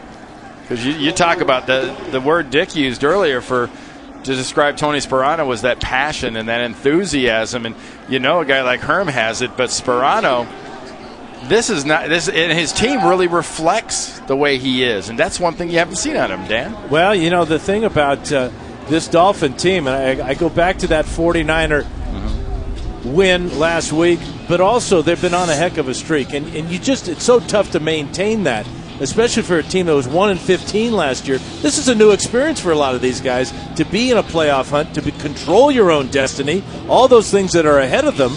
And right now they've forgotten about the guys wearing red, that this is an NFL team, very disappointed in their 2-12 year. But they've been in 7 games, 7 points or less, losing those 7. By the way, Miami used its final timeout, so 22 seconds left for Pennington to try to get in position for Carpenter to try a long field goal. He will have the wind advantage going right to left. You had it too when they had the ball down there around the 7-yard line. It's when they should have kicked the last field goal. Pennington on the run and almost, is it intercepted? Yes, Jared Page pulls it in and the turnover, and that's rare for Pennington and Miami. But Page read it all away and ran to the spot and stole it from Ted Ginn. Well, the ball's just going to float on Pennington. This is 3 real questionable throws that he has made in a row. 2 of them could have been picked off. That one was picked off. Yeah, but Dan, how much of that is also just a beautiful play by Page reacting to that ball in the air and just making that flat-out diving catch? Now, you've got 16 seconds to go on the clock, but the Chiefs have 2 timeouts and the ball back, I'll mention again, when we continue in the third quarter. 102 passes in a row without an interception for Pennington until Page spoiled that with his 4th interception of the year, the former UCLA star. Well, let's see what Thigpen has for this Miami defense, as he's been passing and running at will against Miami today. They use a corner blitz and an incomplete pass as he tried to dump it off to Jamal Charles. Yeah, that interception too, guys. We talked earlier about how Miami only had 10 turnovers coming into this game. That's the first turnover that really has been recorded. They've already knocked the ball loose a couple times, but taking advantage of that pick is now the 11th turnover of the season for the Dolphins, and the NFL record sits at 14. You saw that Barth field goal line at the 24-yard line. That's probably generous considering he'd be kicking left to right into this wind, swirling and against the kicker. Screen it. Charles picks up his blockers, gets out of that problem, and all the way to the 45-yard line of Miami, and the timeout called with 1 second left in the half. You almost want to describe it, Dick. You did beautifully about avoids or takes advantage of the blockers, and he was avoiding the grabbers, because that's what the defenders were doing. They're just sort of grabbing at him, Dan. Well, and they're not taking out the interference either. There's the block out in front there, and then just a lot of arm tackling, a lot of missed arm tackling. That'd be interesting to see how far Tyler Thigpen can throw. Can he reach the end zone? That's really their only shot, their only hope right now. Thigpen, what a half for him. This young 24-year-old, 12 for 22, 226 yards, 2 touchdown passes, and a touchdown run. Hey, why not go to that 3 wide receiver set, which is on the near side, throw something to a Gonzalez or somebody who's lined up at the tight end on the left side, dragging back across the formation, let him run with the ball and see if he can break some tackles.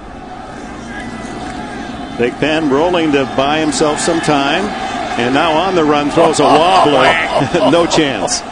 No chance. Yeah, that one got out of his hand. Boy, he was lucky that one wasn't picked off. That was an ugly duck. That's the end of the first half. Kansas City 28, Miami 24. We'll be back with the Sprint halftime report after this message and a word from your local station. Going to cold weather climate. Hey, it's only cold for 3 hours, 4 hours. It's just as cold for the home team.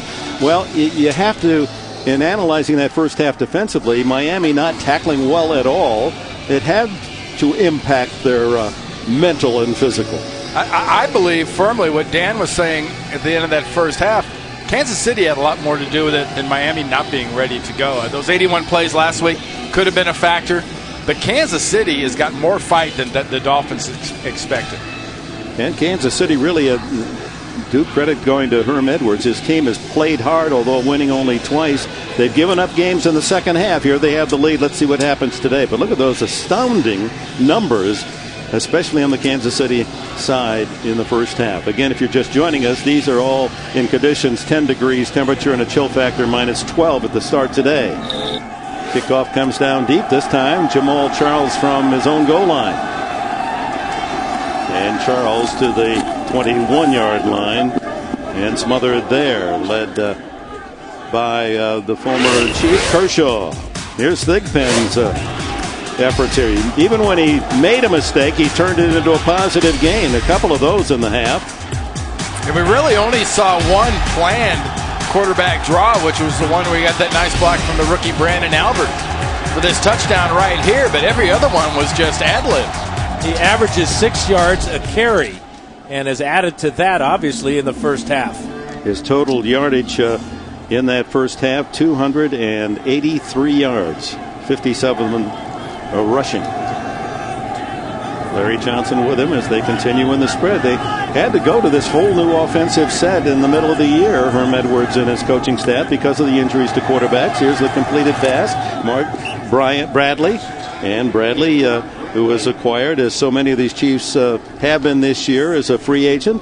He was out of work until October 1st, and he takes it out about 6 yards on that first down throw. A little bit different formation defensively for Miami off the get-go. They've got Joey Porter with his hand on the ground, up almost like a 4-4-3 look, with Jeremiah Bell, the safety, in the box as a third linebacker. And now they bring Porter with his hand on the ground to the bottom of the screen.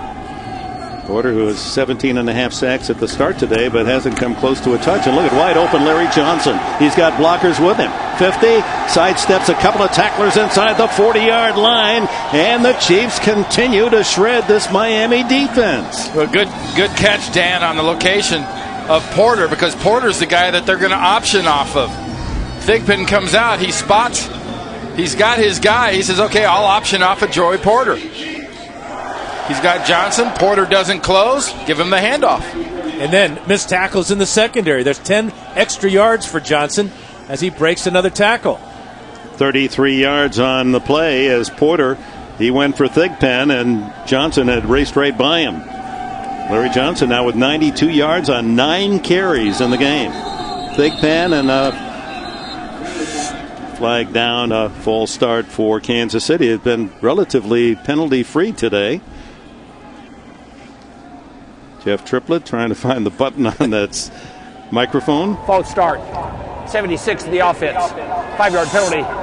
First down. Virginia rookie Brandon Albert, the number 1 pick at left tackle. The key to remember, too, as you take a look at some of the stats, passing and rushing and receiving, is for Kansas City, this is an offense that really has only been in place since, about midway through the season? They pretty much changed it and custom made it to Tyler Thigpen. They lost Croyle in the second game and Damon Heward in the 5th game. Here's a throw underneath. Bo breaks a tackle. They had him for a loss, and he's down to the 35-yard line. It'll be second down and 6. Yeah, Lonnie Holiday made the tackle. Ran out of the tackle. Will Allen. Will Allen saw that play the whole way while Bo was catching the ball. Allen has got his hands wrapped around his back and still can't make the tackle. Yeah, Randy, I wonder about the effect that Channing Crowder not playing today, his middle linebacker spot, has affected this Miami defense. Their leading tackler couldn't play with a bad knee. Reggie Torbor replacing Crowder, and Adele moving inside. But in this pass offense of Kansas City, here comes the blitz, and wide open is Tony Gonzalez, and Gonzalez has another Chiefs first down at the 26. What a nice job of coming off the backside with the blitz, and a beautiful read by Tyler Thigpen. Nathan Jones, 33, is coming off the slot, and that's what it's all about as a quarterback. This is when you know you're getting the hang of playing the position. When you anticipate the blitz, you see the blitz coming, you take your time, you find your outlet receiver, and you get another first down. That's a great job by Thigpen, seeing Jones coming and getting the ball to Gonzalez. 6 catches for Tony Gonzalez, a touchdown, and he's 9 yards away from another 1,000-yard season.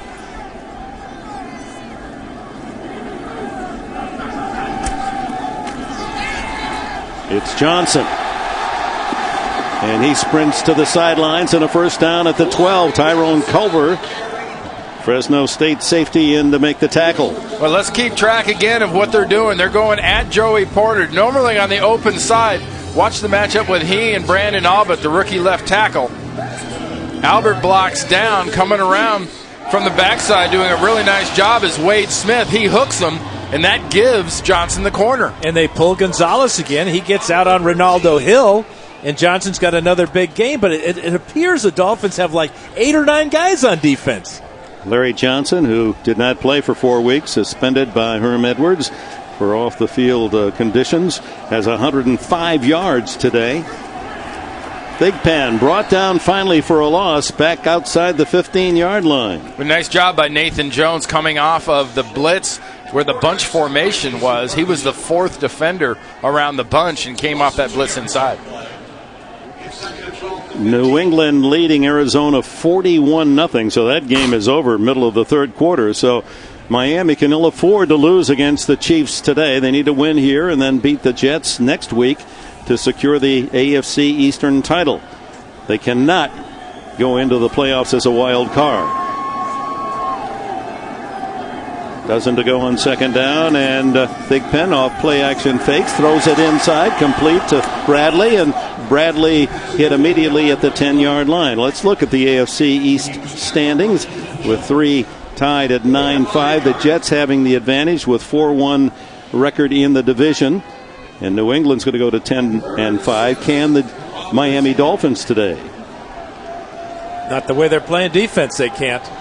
Yeah, you don't want any part of New England the way they've played the last 3 or 4 weeks.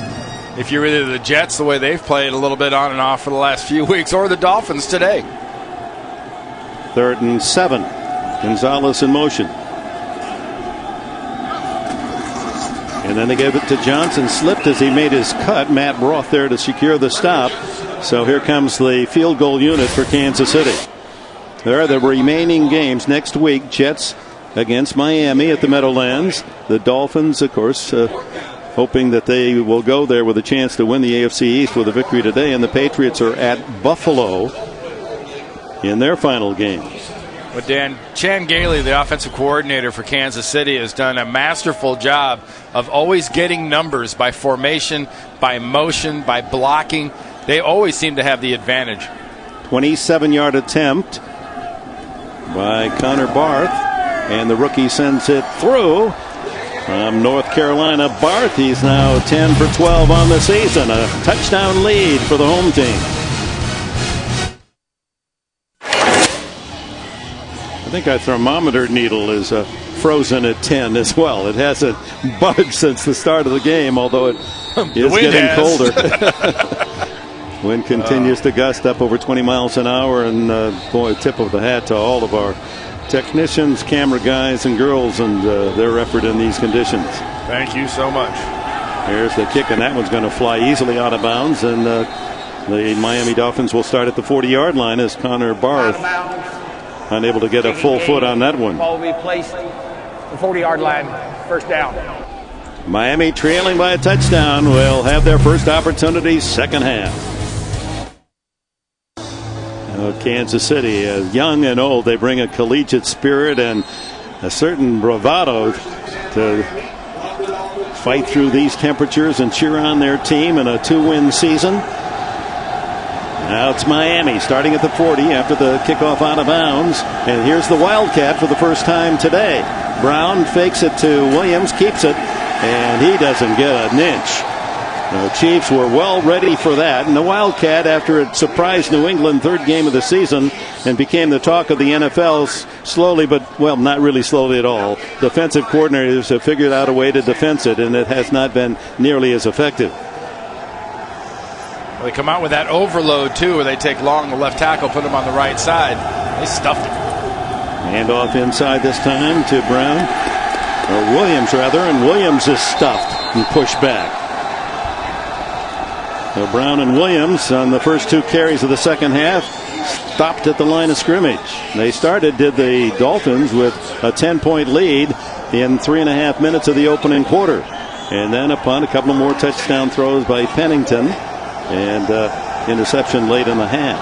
Well, the Kansas City defense started this possession during the timeout, just in a big huddle together, bouncing up and down, trying to get themselves warm. And I mean warmed up, because it'd been a while since they've been on the field. And boy, those first 2 plays, they played like they've been doing sprints in the locker room. Pennington with 135 yards today has his career high in yardage. And a great match, Pennington and Miami, and he adds to that as he hits Devon Bess and a first down in Kansas City territory. And did the Dolphins ever need that? Because with those 2 running plays, the Chiefs were playing with emotion and were grabbing momentum, but with one fine sideline route by Bess and a strike by Pennington, the Dolphins now in Chief territory and in good shape. And Pennington leaves the field, so this can only be Ronnie Brown playing quarterback. Never played quarterback in his life, he told us, high school or college, but he's thrown a couple of passes, a couple of touchdowns out of this. And here's the reverse coming back the other way to Patrick Cobbs, and he's got blockers in front, 40, 30, and he's got speed to the 10 and knocked out of bounds inside the 5, saving the touchdown, Jared Page. And official goes down in the process, but right on duty has the spot marked. You know, what you don't see is you don't see an overload. You see just normal tight end play over here, and then everyone on the Kansas City defense bites on the Wildcat. And when Ricky Williams gets that handoff from Brown, he flips it back, or Brown flips it back to Cobbs, and that defensive pursuit is just gone, and there's no one on that side. And how good was the handoff? A lot of action back there for a guy that's never played the position. Great soft hands by Brown to get that good handoff. And the real quarterback's back on the field. Cobbs with 44 yards on the play, and here's the handoff to Williams. Outside he goes, and Ricky Williams is in the end zone for a touchdown.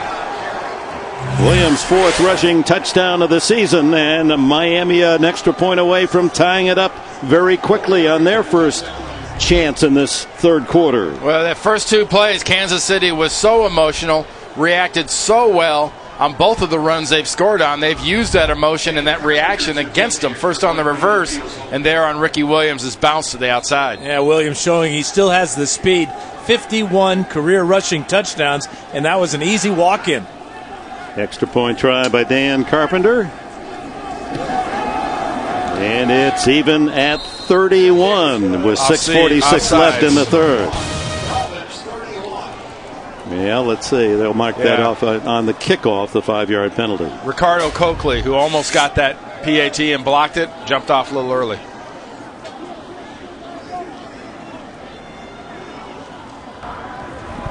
Offside defense. That 5-yard penalty will be assessed on the kickoff. Cody's good.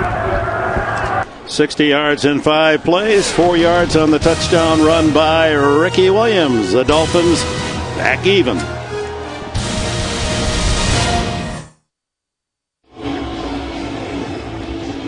Now the Kansas City Chiefs, who have scored on most every possession, will have their turn now as Miami's Ricky Williams caps off that 60-yard drive in 5 plays with a touchdown. Williams, he's been productive when he's been on the field. He's second to Larry Zonka all time in rushing for Miami. Jamal Charles is deep. Great kick here. Carpenter sends it into the end zone, and Charles going to gamble and bring it out, and barely gets it to the 20-yard line. Well, we'll see Tyler Thigpen on the field. The game tied on Ricky Williams' touchdown.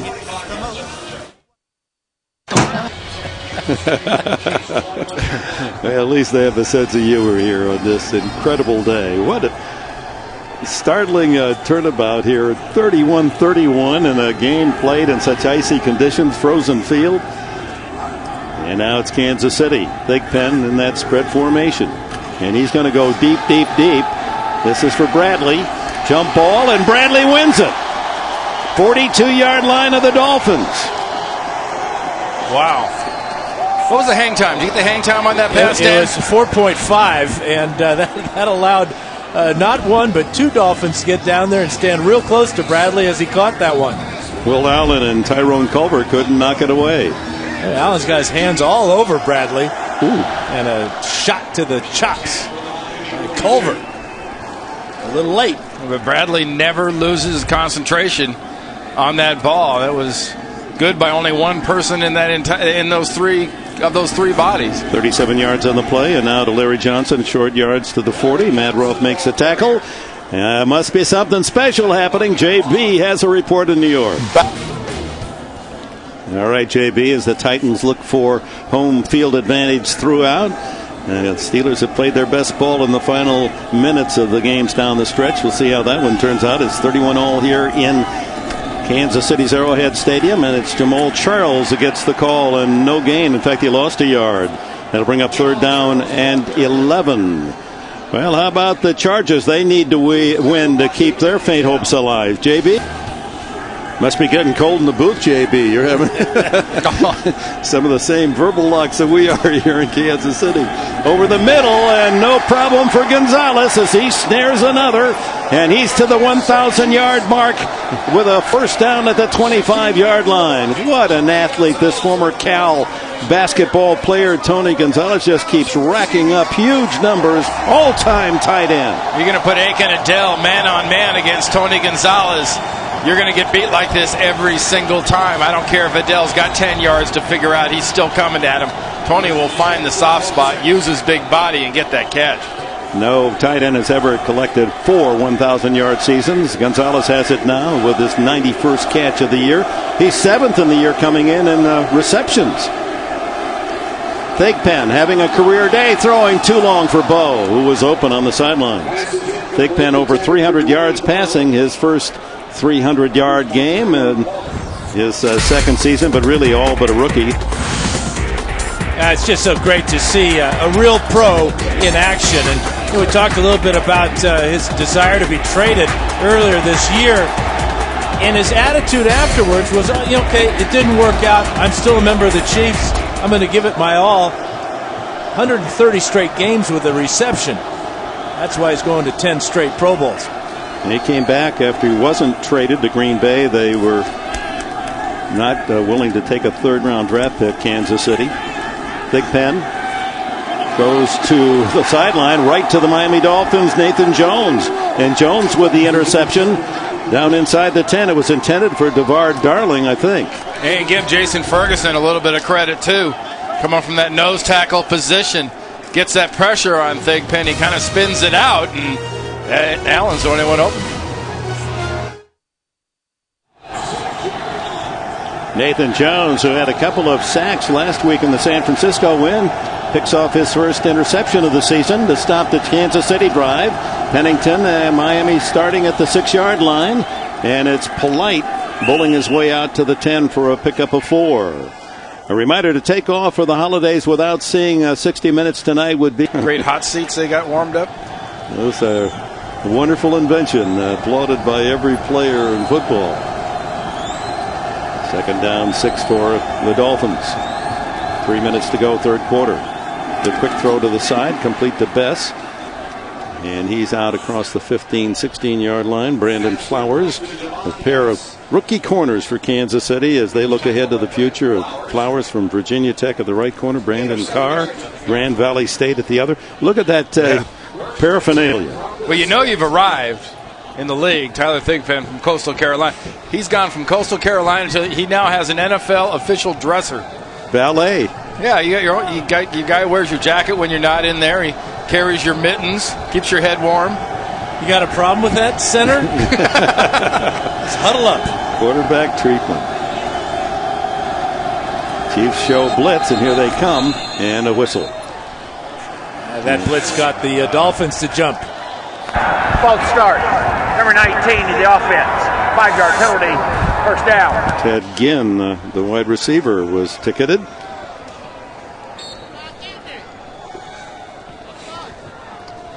Chad Pennington set a new Miami record this year, 17 consecutive completions, 2 more than Dan Marino's mark. He now has his career high in yardage in a season with yet a game to go. Oh, talk about a win-win situation. Favre to the Jets and Pennington to Miami. There's the quick toss to Williams, and he breaks the tackle and goes out to the 25-yard line, and that's close to a first down. Yeah, I would make the argument, though, that if you want to call apples to apples here with Pennington and Favre, Pennington has been much more valuable to the Miami Dolphins. Well, both teams weren't expecting to be in this position coming into this season. No, but I mean, the Jets had talent. The Jets, and they had the hype about getting Brett Favre, but Chad Pennington has made this not even the offense. The football team has a completely different attitude. And the key word for both guys is leadership. Many felt that he should be going to the Pro Bowl and not Favre, and there's some numbers there that argue that point. Give it to Polite, the fullback, and he's straight ahead across the 30-yard line into the arms of Pollard. Look at Pennington, and part of that is the way he's protected the ball. You don't measure the leadership, and both men get A pluses in that regard. You didn't hear much complaining out of Pennington. I think, A, that's not the way he is, and B, I think he appreciates that the Pro Bowl is really kind of football's version of the People's Choice Awards. It's not exactly something that, you got it in your incentive in your contract. A lot of guys end up not even playing in it, and I think if they don't change the format, you won't see a Pro Bowl for much longer. Fake to Brown and a handoff inside to Polite, and nothing much there, maybe a half yard for the fullback of Miami. And this is the finale of the home season, and also will be the final home game for President General Manager Carl Peterson, who announced his retirement after 20 years at the helm here in Kansas City earlier this week. His passion for this game hopefully will move on and continue to contribute to this league and this sport that he loves. So that's the end of the third quarter here in Kansas City. The Dolphins and the Chiefs wrapped up at 31.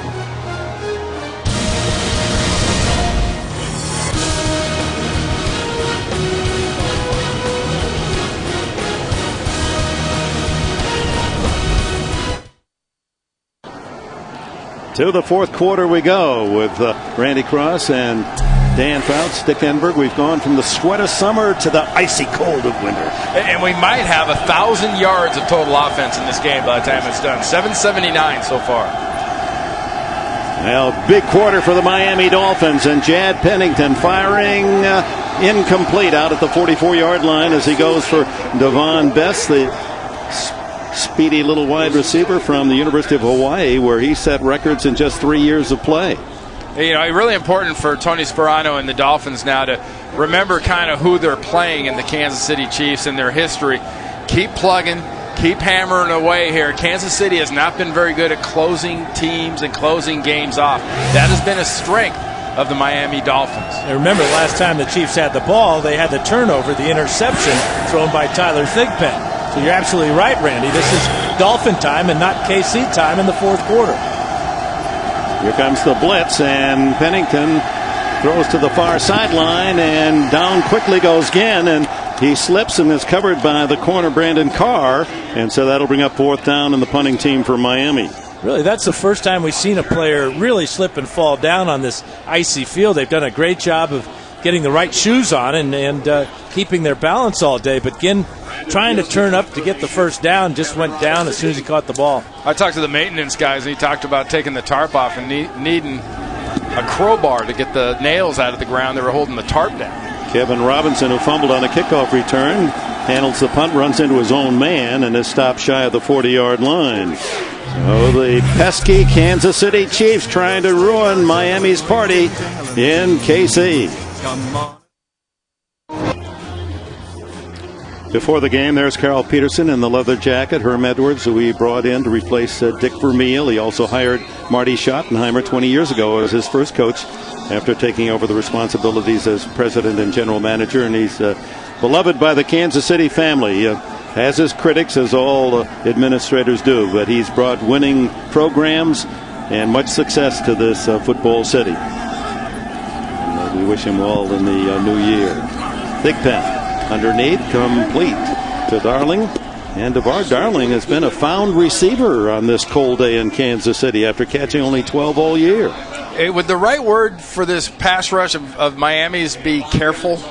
They seem to be very cautious about overreacting to Tyler Thigpen because they don't want to lose where he is, but they're definitely not getting any hits on him. I think that's a good point, Randy. They got 5 sacks last week against the 49ers and 37 on the year, but Thigpen said all day.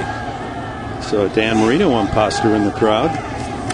And off inside to Charles, and the rookie finds some daylight. 50, and he's into Miami territory, out of bounds at the 46 with a first down. Charles has been productive. He's averaging 5.5 yards a carry on the year.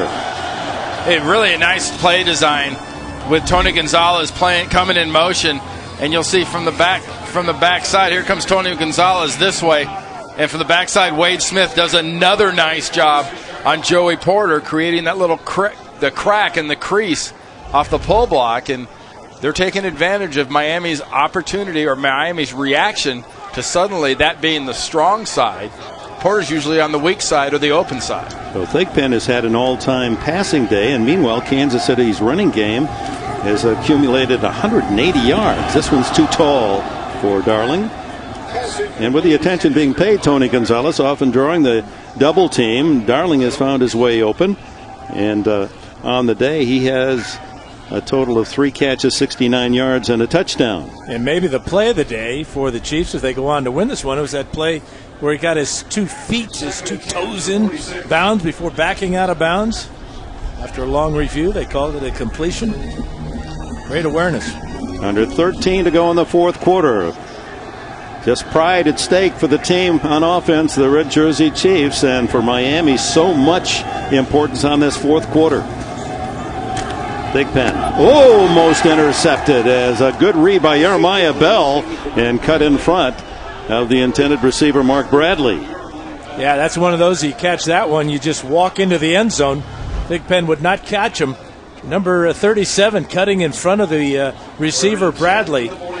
Bell just knocks it down. He cannot make the catch or he would have scored. A nice job by Bell of reading Tyler Thigpen's eyes, because it's pretty easy to see he had absolutely locked in on his receiver. Another of the great stories out of Eastern Kentucky, where he's a walk-on, worked a couple of years in a steel mill out of high school. Thigpen to the sideline, and that's batted away by Andre Goodman, intended to Dwayne Bowe. Bowe standing there, hands on his hips, as if to say, now what misfired on this one? No, it was a little bit about the contact, Dick. He thinks that Goodman kind of mishandled him. Well, that's just good, strong defense when they don't throw a flag. Yeah, who's this guy coming on the field? Dustin Colquitt, the punter for Kansas City, his first appearance. I thought he was tailgating. Who's that masked man? Devon Bess at the other end at the 10. Left-footed kicker from Tennessee, Colquitt. High wobbler. And fair caught just outside the 15-yard line by Bess. Miami in this tie game has another chance in the fourth quarter. 41 to go in the fourth quarter tie game. Here's what's at stake. If Miami should lose today, to win the division, they'd have to beat the Jets next week and hope that New England loses at Buffalo. The best sort of strategy is to do it yourself. So the Wildcat formation paid off on a reverse run by Cobbs of over 40 yards, and that's Cobbs in motion. And here's a little run. Brown trying to head outside to the 20-yard line. A decent gain. Meanwhile, San Diego, do they still have a chance? Denver leads in the West. How about it, JB? Hey, Dick, San Diego bird. Keeping pressure on the Broncos, Mike Shanahan has ordered the Mile High Stadium crew not to show any scores. He doesn't want his team to know how San Diego's doing. But if Denver wins, they're in the playoffs. Pennington hit from behind, but still can get it off. He was not brought down. And again, that allows the open field here for Ronnie Brown. Hurdles his way out to the 28 and a first down. Well, no one was more surprised than Brandon Flowers. I see Ronnie Brown jumps over, and Chad Pennington is actually. Remember the old in the grasp? That's about as in the grasp, but then suddenly he kind of steps out and gets away. Well, it's like defenders are afraid to tackle a quarterback now because they'll get called. Wouldn't you be? He was down around his knees. There was already a penalty earlier in the game on a tackle low around the quarterback. Babin let him go. He let him go. Don't you like money? I mean, you have to part with cash when they do that. Meanwhile, it's been rough on the officials the last couple of weeks. They're taking a lot of pounding in the cross traffic. Pennington underneath, complete the best. To the 36-yard line, a gain of 7 on first down.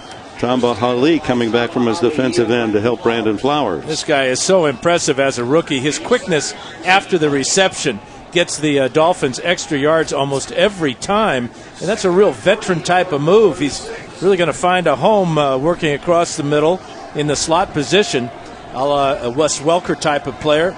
Reminds me a little of Eddie Royal, too, out of Denver, that same kind of quickness. And look who you compare him to. A guy like Welker, a guy like Stokely. This guy can play, and he doesn't get drafted. And there's Ted Ginn we saw as he deploys to the left, the first-round pick out of Ohio State.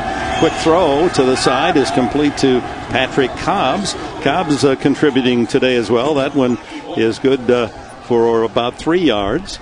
Well, there are the Chiefs close losses this year, and some of them painfully difficult to assimilate, and 2 of those to the Chargers by 1 point in San Diego and 1 point last week. Yeah, 1 to New England. They were right there too, right on the goal line. They lost 2 weeks ago. Thigpen came up short against Denver. I mean, this has been an almost year, and it's been the inability to finish. You got to get the Wildcat formation back on the field, but they better figure out a way to finish here.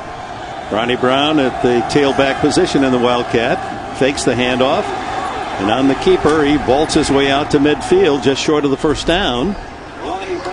And Mario Williams had another tackle for Kansas City. You know what I don't understand about the Wildcat? They put Pennington out wide as a wide receiver, so he has no protection from the officials out there because he's playing wide receiver, and yet he gets a free pass.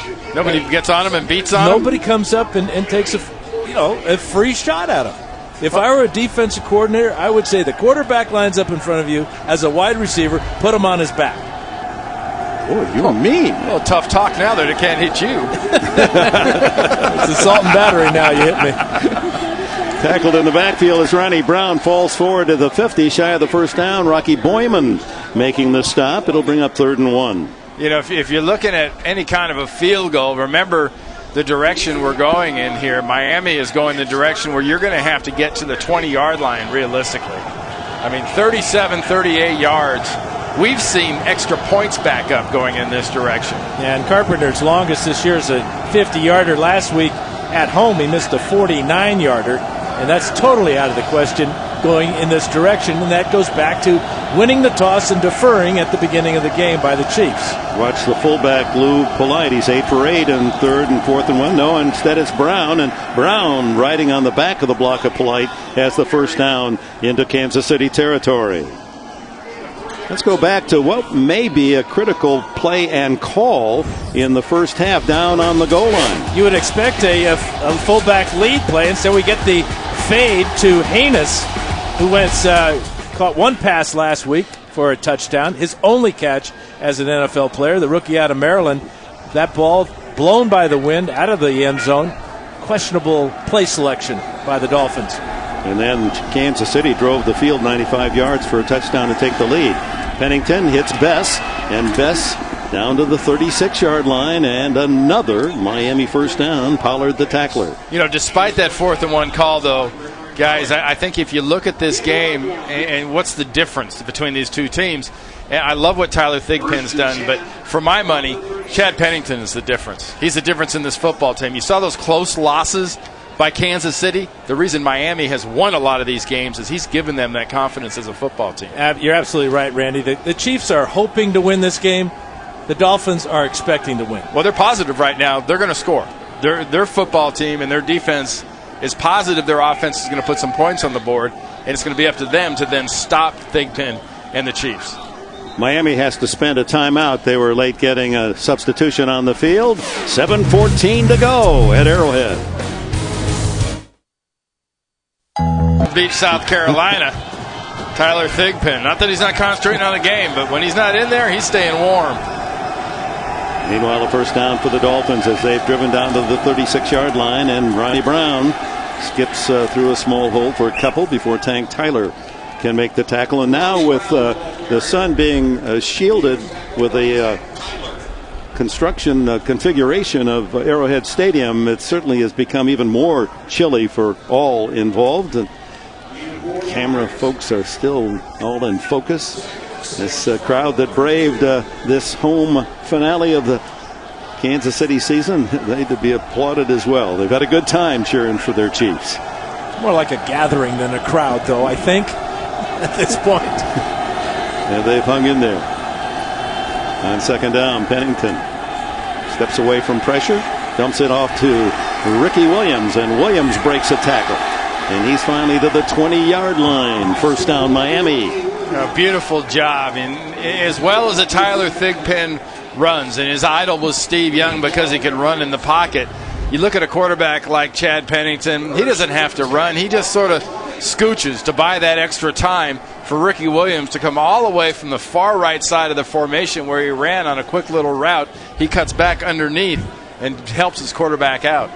Down to the 6-minute mark as Miami trying to break this 31 tie. Pennington 24 for 32 passing, 214 yards and a couple of scores. And his leadership commended by all coaches and players. And Ricky Williams unable to get back to the line of scrimmage as Derek Johnson invaded the backfield of the Dolphins. Yeah, one Longhorn taking down another Longhorn. Derek Johnson moving to the middle linebacker spot because of injuries to the Chiefs, but he showed great speed that time. Can't help but when you see the red uniform and Derek Johnson to think of another Derek Thomas, who is one of the finalists for the Hall of Fame. Passed away after an automobile accident 8 years ago. He'd get my vote. Ricky Williams now the running back. You're in field goal range, but you'd want 5 more yards to feel more comfortable about it. Second timeout used by Pennington and the Dolphins with 5:01 left here in Kansas City. Now you hear the Chiefs chant in the background as they're trying to spur this Kansas City defense to stop this long drive. 64 yards, 11 plays, consuming almost 8 minutes of time, and Miami with a second down and long at the 20 of the Chiefs. Pennington back underneath to Ricky Williams, who slips on the icy field and down at the 14-yard line. That's exactly what that was, too. Walking around the field before this game started, there wasn't a part of this field that didn't feel like your cleats wouldn't dig in. And his certainly didn't. Well, he was thinking cutting back and getting across the middle, getting to that first down. He slips 4 yards shy of the first down. Critical slip there, but can you really blame him with that temperature? But much better position now for a field goal. You're talking about a 32, 33-yard field goal. Much more doable into this breeze. Third and a short 4, though, for the first down. Empty backfield. Here comes the blitz, and the quick throw is complete. And it's going to go to the tight end, Fasano, and he's to the end zone for a touchdown, and Miami grabs the lead. Flag is down. A beautiful job by Pennington to recognize the blitz. Fasano snapped his head around and had the wherewithal and the presence of mind to know that ball was coming. What was better, the throw or the catch? It was just beautiful on both parts. Or the run. Personal foul, face mask, defense. That 15-yard penalty will be assessed on the ensuing kickoff. Touchdown. Trying to stop Fasano by the face mask, and that didn't work either, and it'll cost them 15 on the kickoff. Well, the blitz was coming. Great job of a soft toss by Pennington under pressure. One-handed catch by Fasano, and twice now he's caught the ball and powered his way into the end zone. Yeah, remember that the Chiefs kind of were at the time hoping they were going to win. How positive did Miami look on that drive? Extra point by Dan Carpenter, and Pennington with his third touchdown pass of the day has driven his team 85 yards, 13 plays, 8.5 minutes, 14 yards on the payoff with a former Notre Dame star, Anthony Fasano. Touchdown. And another free agent pickup, actually a trade with Dallas. But you said at the beginning of the season, well, you got Pennington, you got Fasano, you got Aiken Adele, you've got all these guys that are kind of rejects. Other teams don't want them. Have they molded into one heck of a football team, and they're getting everything out of Fasano. Same thing for Adele on the defensive side. You look at a play like that by Fasano, and I think of a tight end that the Giants and Bill Parcells is very familiar with. Also from Notre Dame. Mark Bavaro. Same type of athletic ability and desire, strength, power, all those things. Knowing his team needs a touchdown. I wouldn't rely on a field goal at any point today with this wind and these conditions. Fasano made the field goal a non-factor. And with the running game of Miami and the way they've been successful, you see where they're going to have to kick off from the 45-yard line with that penalty. They should finally be able to reach the end zone going in this direction, or at least close to it. But you know that Kansas City, this is your last possession. You've got to make something happen right here if you're Tyler Thigpen, because you won't see the ball again if you give it up to Miami. You saw Pennington firing up his teammates and congratulating them. He had a chance to come here to Kansas City, but would not be promised by his former Jets coach, Herman Edwards, a starting job. He said, I wanted to go back to a place where I could lead and be the starter. Here's Will Franklin returning this kickoff, and he does not make it to the 20-yard line. Again, reminder, Subway postgame show coming up with all the scores and highlights. That's the Subway postgame show at the conclusion of our action here at Arrowhead Stadium. Now, Dan, what do you do now if you're Kansas City? How do you attack, or do you attack differently? No, I go back to Tony Gonzalez, and I go to my other playmaker on the outside, and Dwayne Bowe. Don't forget about this ability of Thigpen, though, to run the ball out of the spread. He's the wild card here. Remember what he did at the end of the first half.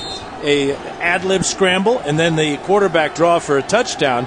He is the guy you got to keep your eye on. And for Miami, how about number 55, Porter, making a play? He's lined up on the defensive right side in this set. Triple right formation, 17-yard line. Thigpen goes deep for Bowe. And that ball just sailing away from Bowe. He was trying to catch a knuckleball as the wind took that and fluttered it back toward the center of the field. Well, Thigpen had plenty of time. He can't complain that he's not getting the protection, because he could have read a book back there and had a chance to really survey the field, and chose just to put that one kind of up for grabs. Yeah, he's gotten away with it a lot. Well, he wanted to go to Gonzalez, but the Dolphins double-teamed him. And so with that extra time, he did look down the field, saw Bowe. But again, a soft, high pass in this wind, very little chance of success. Bowe with just 3 catches today and 28 yards. Here's the throw, incomplete to Darling, out at the 28-yard line. That'll bring up 3rd and 10. Nathan Jones on the coverage, and Darling thought there was a little extra hand action on him trying to get open. Jones didn't know for sure if Darling had caught the ball or not, just wanted to secure the tackle. But again, off target by Tyler Thigpen. He's now 7 of 14 here in the second half with an interception.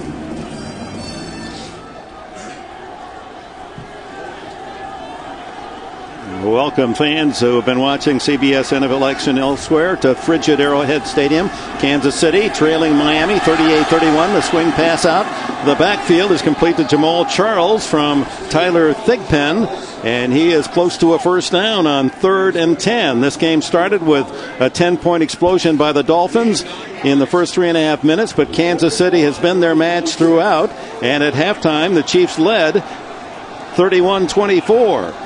Miami tied it in the third quarter, and they've gone ahead 38-31 here in the fourth quarter. They've just consumed 8.5 minutes on an 85-yard drive with a touchdown pass from Pennington, his third of the game, to tight end Anthony Fasano. Kansas City has just called its first timeout, so they have 2 timeouts remaining, 3:41 to go.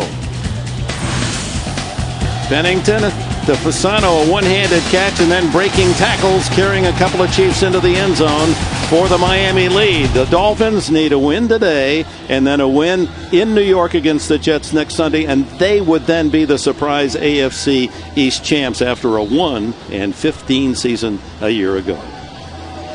Thigpen has had a career day, this young guy from Coastal Carolina, with 320 yards, 3 touchdowns, and 1 running. And Pennington, he's had his best season as a pro in his 9th year out of Marshall, as he's accumulated more yards passing than any of his seasons in New York. It's a good full yard to go here on 4th down. They've got to go, because if they do give up the ball, they won't see it again. Larry Johnson is the tailback, and Gonzalez in motion. Fake to Johnson. And Thigpen slips down at the 20, and the Dolphins take over on downs. Matt Roth there to secure, and Miami, with a touchdown lead, takes it over at the 20-yard line. Well, I just don't get the call, Randy. Larry Johnson's your tailback, 230 pounds. You need 1 yard for the first down. You fake it. You roll the quarterback out. He has no receivers here. Great coverage by the Dolphins, and great job by Roth with containment. Kept Thigpen in the pocket and then down on this icy field. And Roth does a nice job of pressing Tony Gonzalez back into the backfield. That takes away his favorite receiver. And why you don't use a downhill runner like Larry Johnson, you're doing Tony Sperano and the Dolphins a gigantic favor. Yeah, Johnson with 108 yards on only 12 carries today. Thigpen has contributed with his legs, 57 yards, but not that time. Here's Ricky Williams. He plows forward for 5 on first down. Kansas City will use their second timeout. One remaining with 3:26 showing on the clock. Not real complicated here if you're Miami. It's an offensive line that as a group today has done one heck of a deal. They've seen some change. Samson Satella, the center, has been in place. Allman's been at left guard. He's been doing a nice job. Long's been doing a very nice job. Over on the right side. Carey has also really come through for him. As a group, this line, it's in their hands the rest of this game. A look at the AFC East standings with New England. We're giving them the win as they're pounding Arizona in the snow in Foxborough. And the Jets and Miami will meet next Sunday. The Jets play in a late game today. They have the division advantage in record. And Buffalo's out of Denver. Jets are up in the Northwest against the Seahawks in Seattle. Arizona's gone east as badly as the Jets have gone west with their 0-3 record west. 2nd and 5. Williams again, and he uses that 230 pounds as a driving force down within a yard of a first down. And the thing about the way the Dolphins play today, they better play a whole lot better next week against the Jets, or they're not going to beat the Jets in New York. I don't care if Chad Pennington's coming home or not. It's a Dolphin team that today, giving up all these points to a Kansas City team, 31 points. Well, Pennington's not the only one kind of going home. Tony Sperano from New Haven, Connecticut, he'll be going home too. If they take better care of the ball early on, though. They should have lost 2 fumbles early.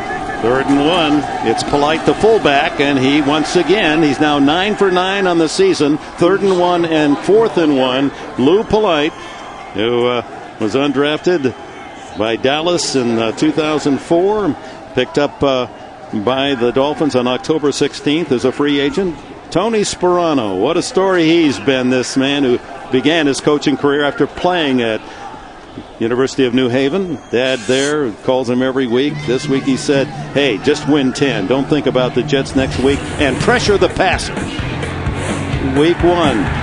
Brett Favre's first touchdown pass is a Jet, 56 yards to Jericho Cotchery, 7-0 Jets. Pennington, 11-yard pass to David Martin to close the gap to 6. Dolphins had a chance to go ahead, but Darrelle Revis intercepted a pass in the end zone, and the Jets prevailed 20-14. Favre over Pennington. This Dolphin team started 0-2 because they went out to Arizona and got blasted by the Cardinals. Then week 3, they sort of announced that they'd be a different team to this league.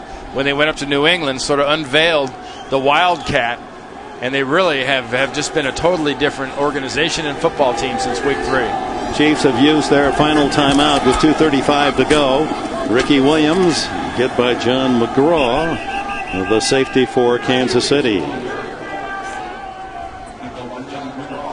And we welcome you to Kansas City. Dick Enberg with Randy Cross and Dan Fouts in frigid temperatures. The kickoff 10 degrees, minus 12 chill factor. It's colder than that now. Herm Edwards, Kansas City Chiefs in their home season finale, giving the Miami Dolphins all they wanted through 3 quarters. But Miami here with a touchdown in the 4th quarter has taken the lead 38-31. We're at the 2-minute warning. Dolphins with the ball deep in Kansas City territory.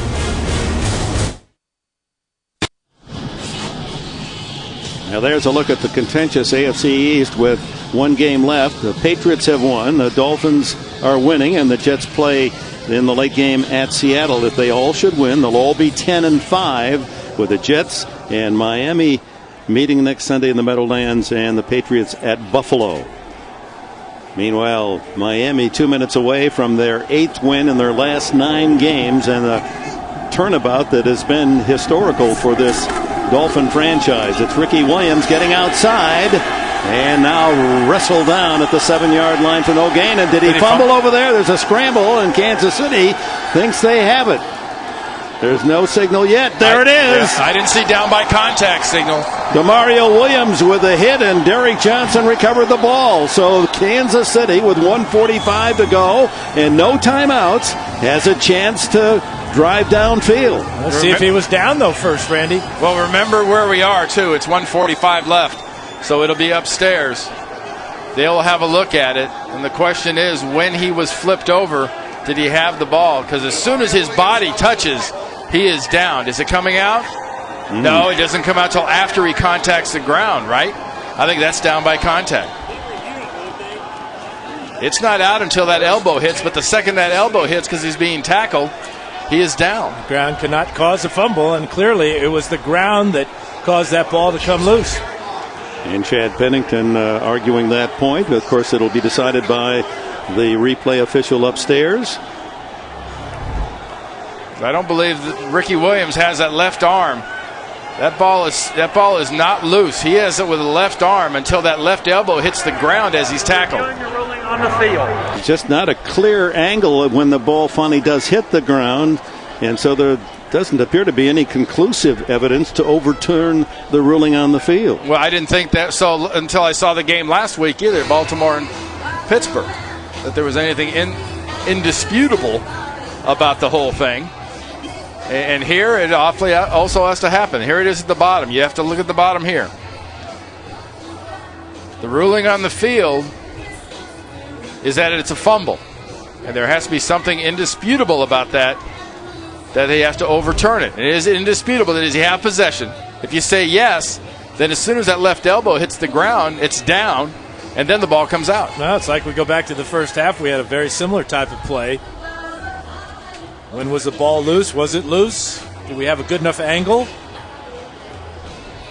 Clearly, it appeared that he was down with the ball in his left arm, and the ball came loose when that arm hit the ground. Well, there's no question that was well supervised on the field. Two officials were within 7 yards of the play, and they ruled it a fumble. And what he could see, and he being the official on the sideline, is he's looking right at it. The play's coming at it that we can't see from either angle or any angle we've seen is was that ball moving before the elbow hit the ground. It was tucked up against his body initially. When he starts going down, the ball kind of separates from his body. Was it moving? Sure doesn't look like it from our angles. Yeah, the tackler, DeMario Williams, screens the final touch to the turf by Williams and the ball. Again, it's got to be indisputable evidence according to the rules in order to overturn, because the call on the field is that this is a fumble. And if that is maintained, it'll be Kansas City's ball at the 7-yard line. If it is not, then Miami will have a third down and goal.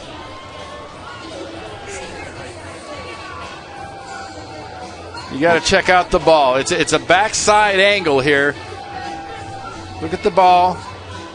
See, is that the ball right there? I know this is the elbow right here. This ball's it forward here, is it not, by the foot of Page? Yeah, his elbow was down before the ball came out, and he had control.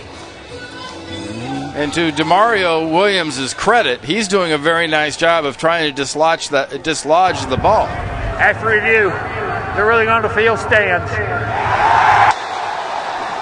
Kansas City has recovered. Well, there's been two plays almost similar, one in the first half, and we were wrong in judging that. Now in the second, another that we could not discern. So obviously the booth says it's not conclusive.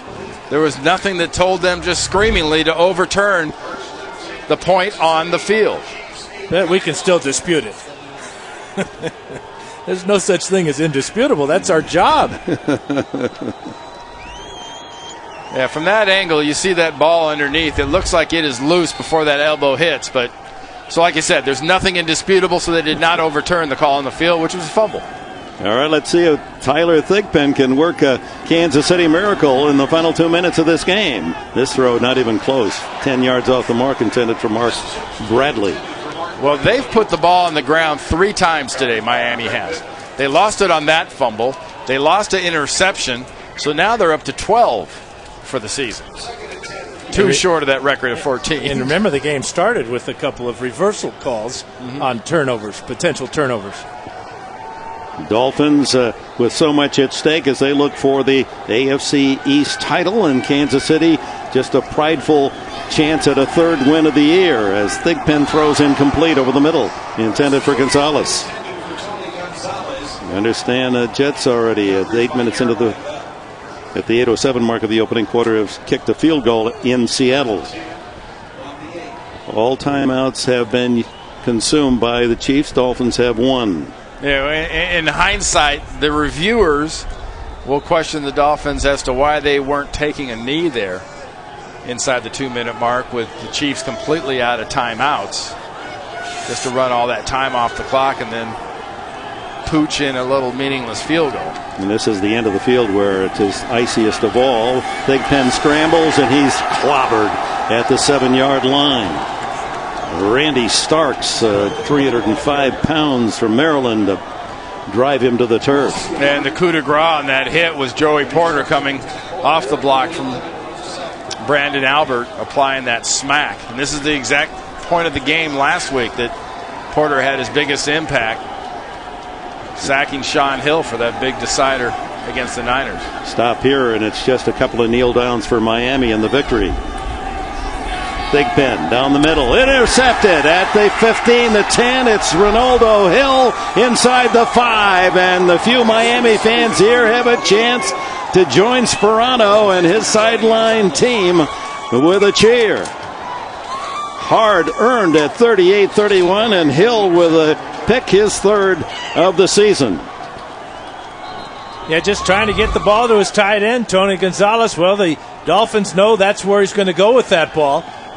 Ball off target, and smart play by Hill. I know he wants to get into the end zone, but the point here is to get down and get out of Kansas City, get back to the warmth and tropical weather of Miami.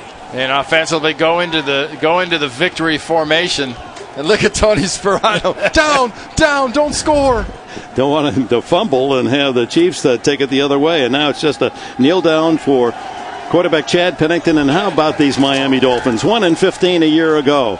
Going 10-5 now with this victory today. A +9 game improvement. That's one under the all-time NFL record when the Colts of Indianapolis went from 3-13 to 13-3 late 1998-99. So the Jets with the early lead in Seattle. And it's as simple as this. Miami will be at the Jets if Miami wins next Sunday. Tony Sperano's unbelievable year will continue as the AFC East champs. And Chad Pennington, anyone who's ever met this young guy has to be pleased for how classy he's been in handling some rough situations in New York and then even this season. But with dignity, he's moved to Miami, and he's led this Miami team one game from the playoffs. So the final score here in Kansas City, the Dolphins 38, the Chiefs 31. Coming up next is the Subway postgame show. For Randy Cross and Dan Fouts, Dick Enberg, Happy Hanukkah, Merry Christmas, Happy Holidays, and so long from frigid Kansas City. Subway postgame coming up.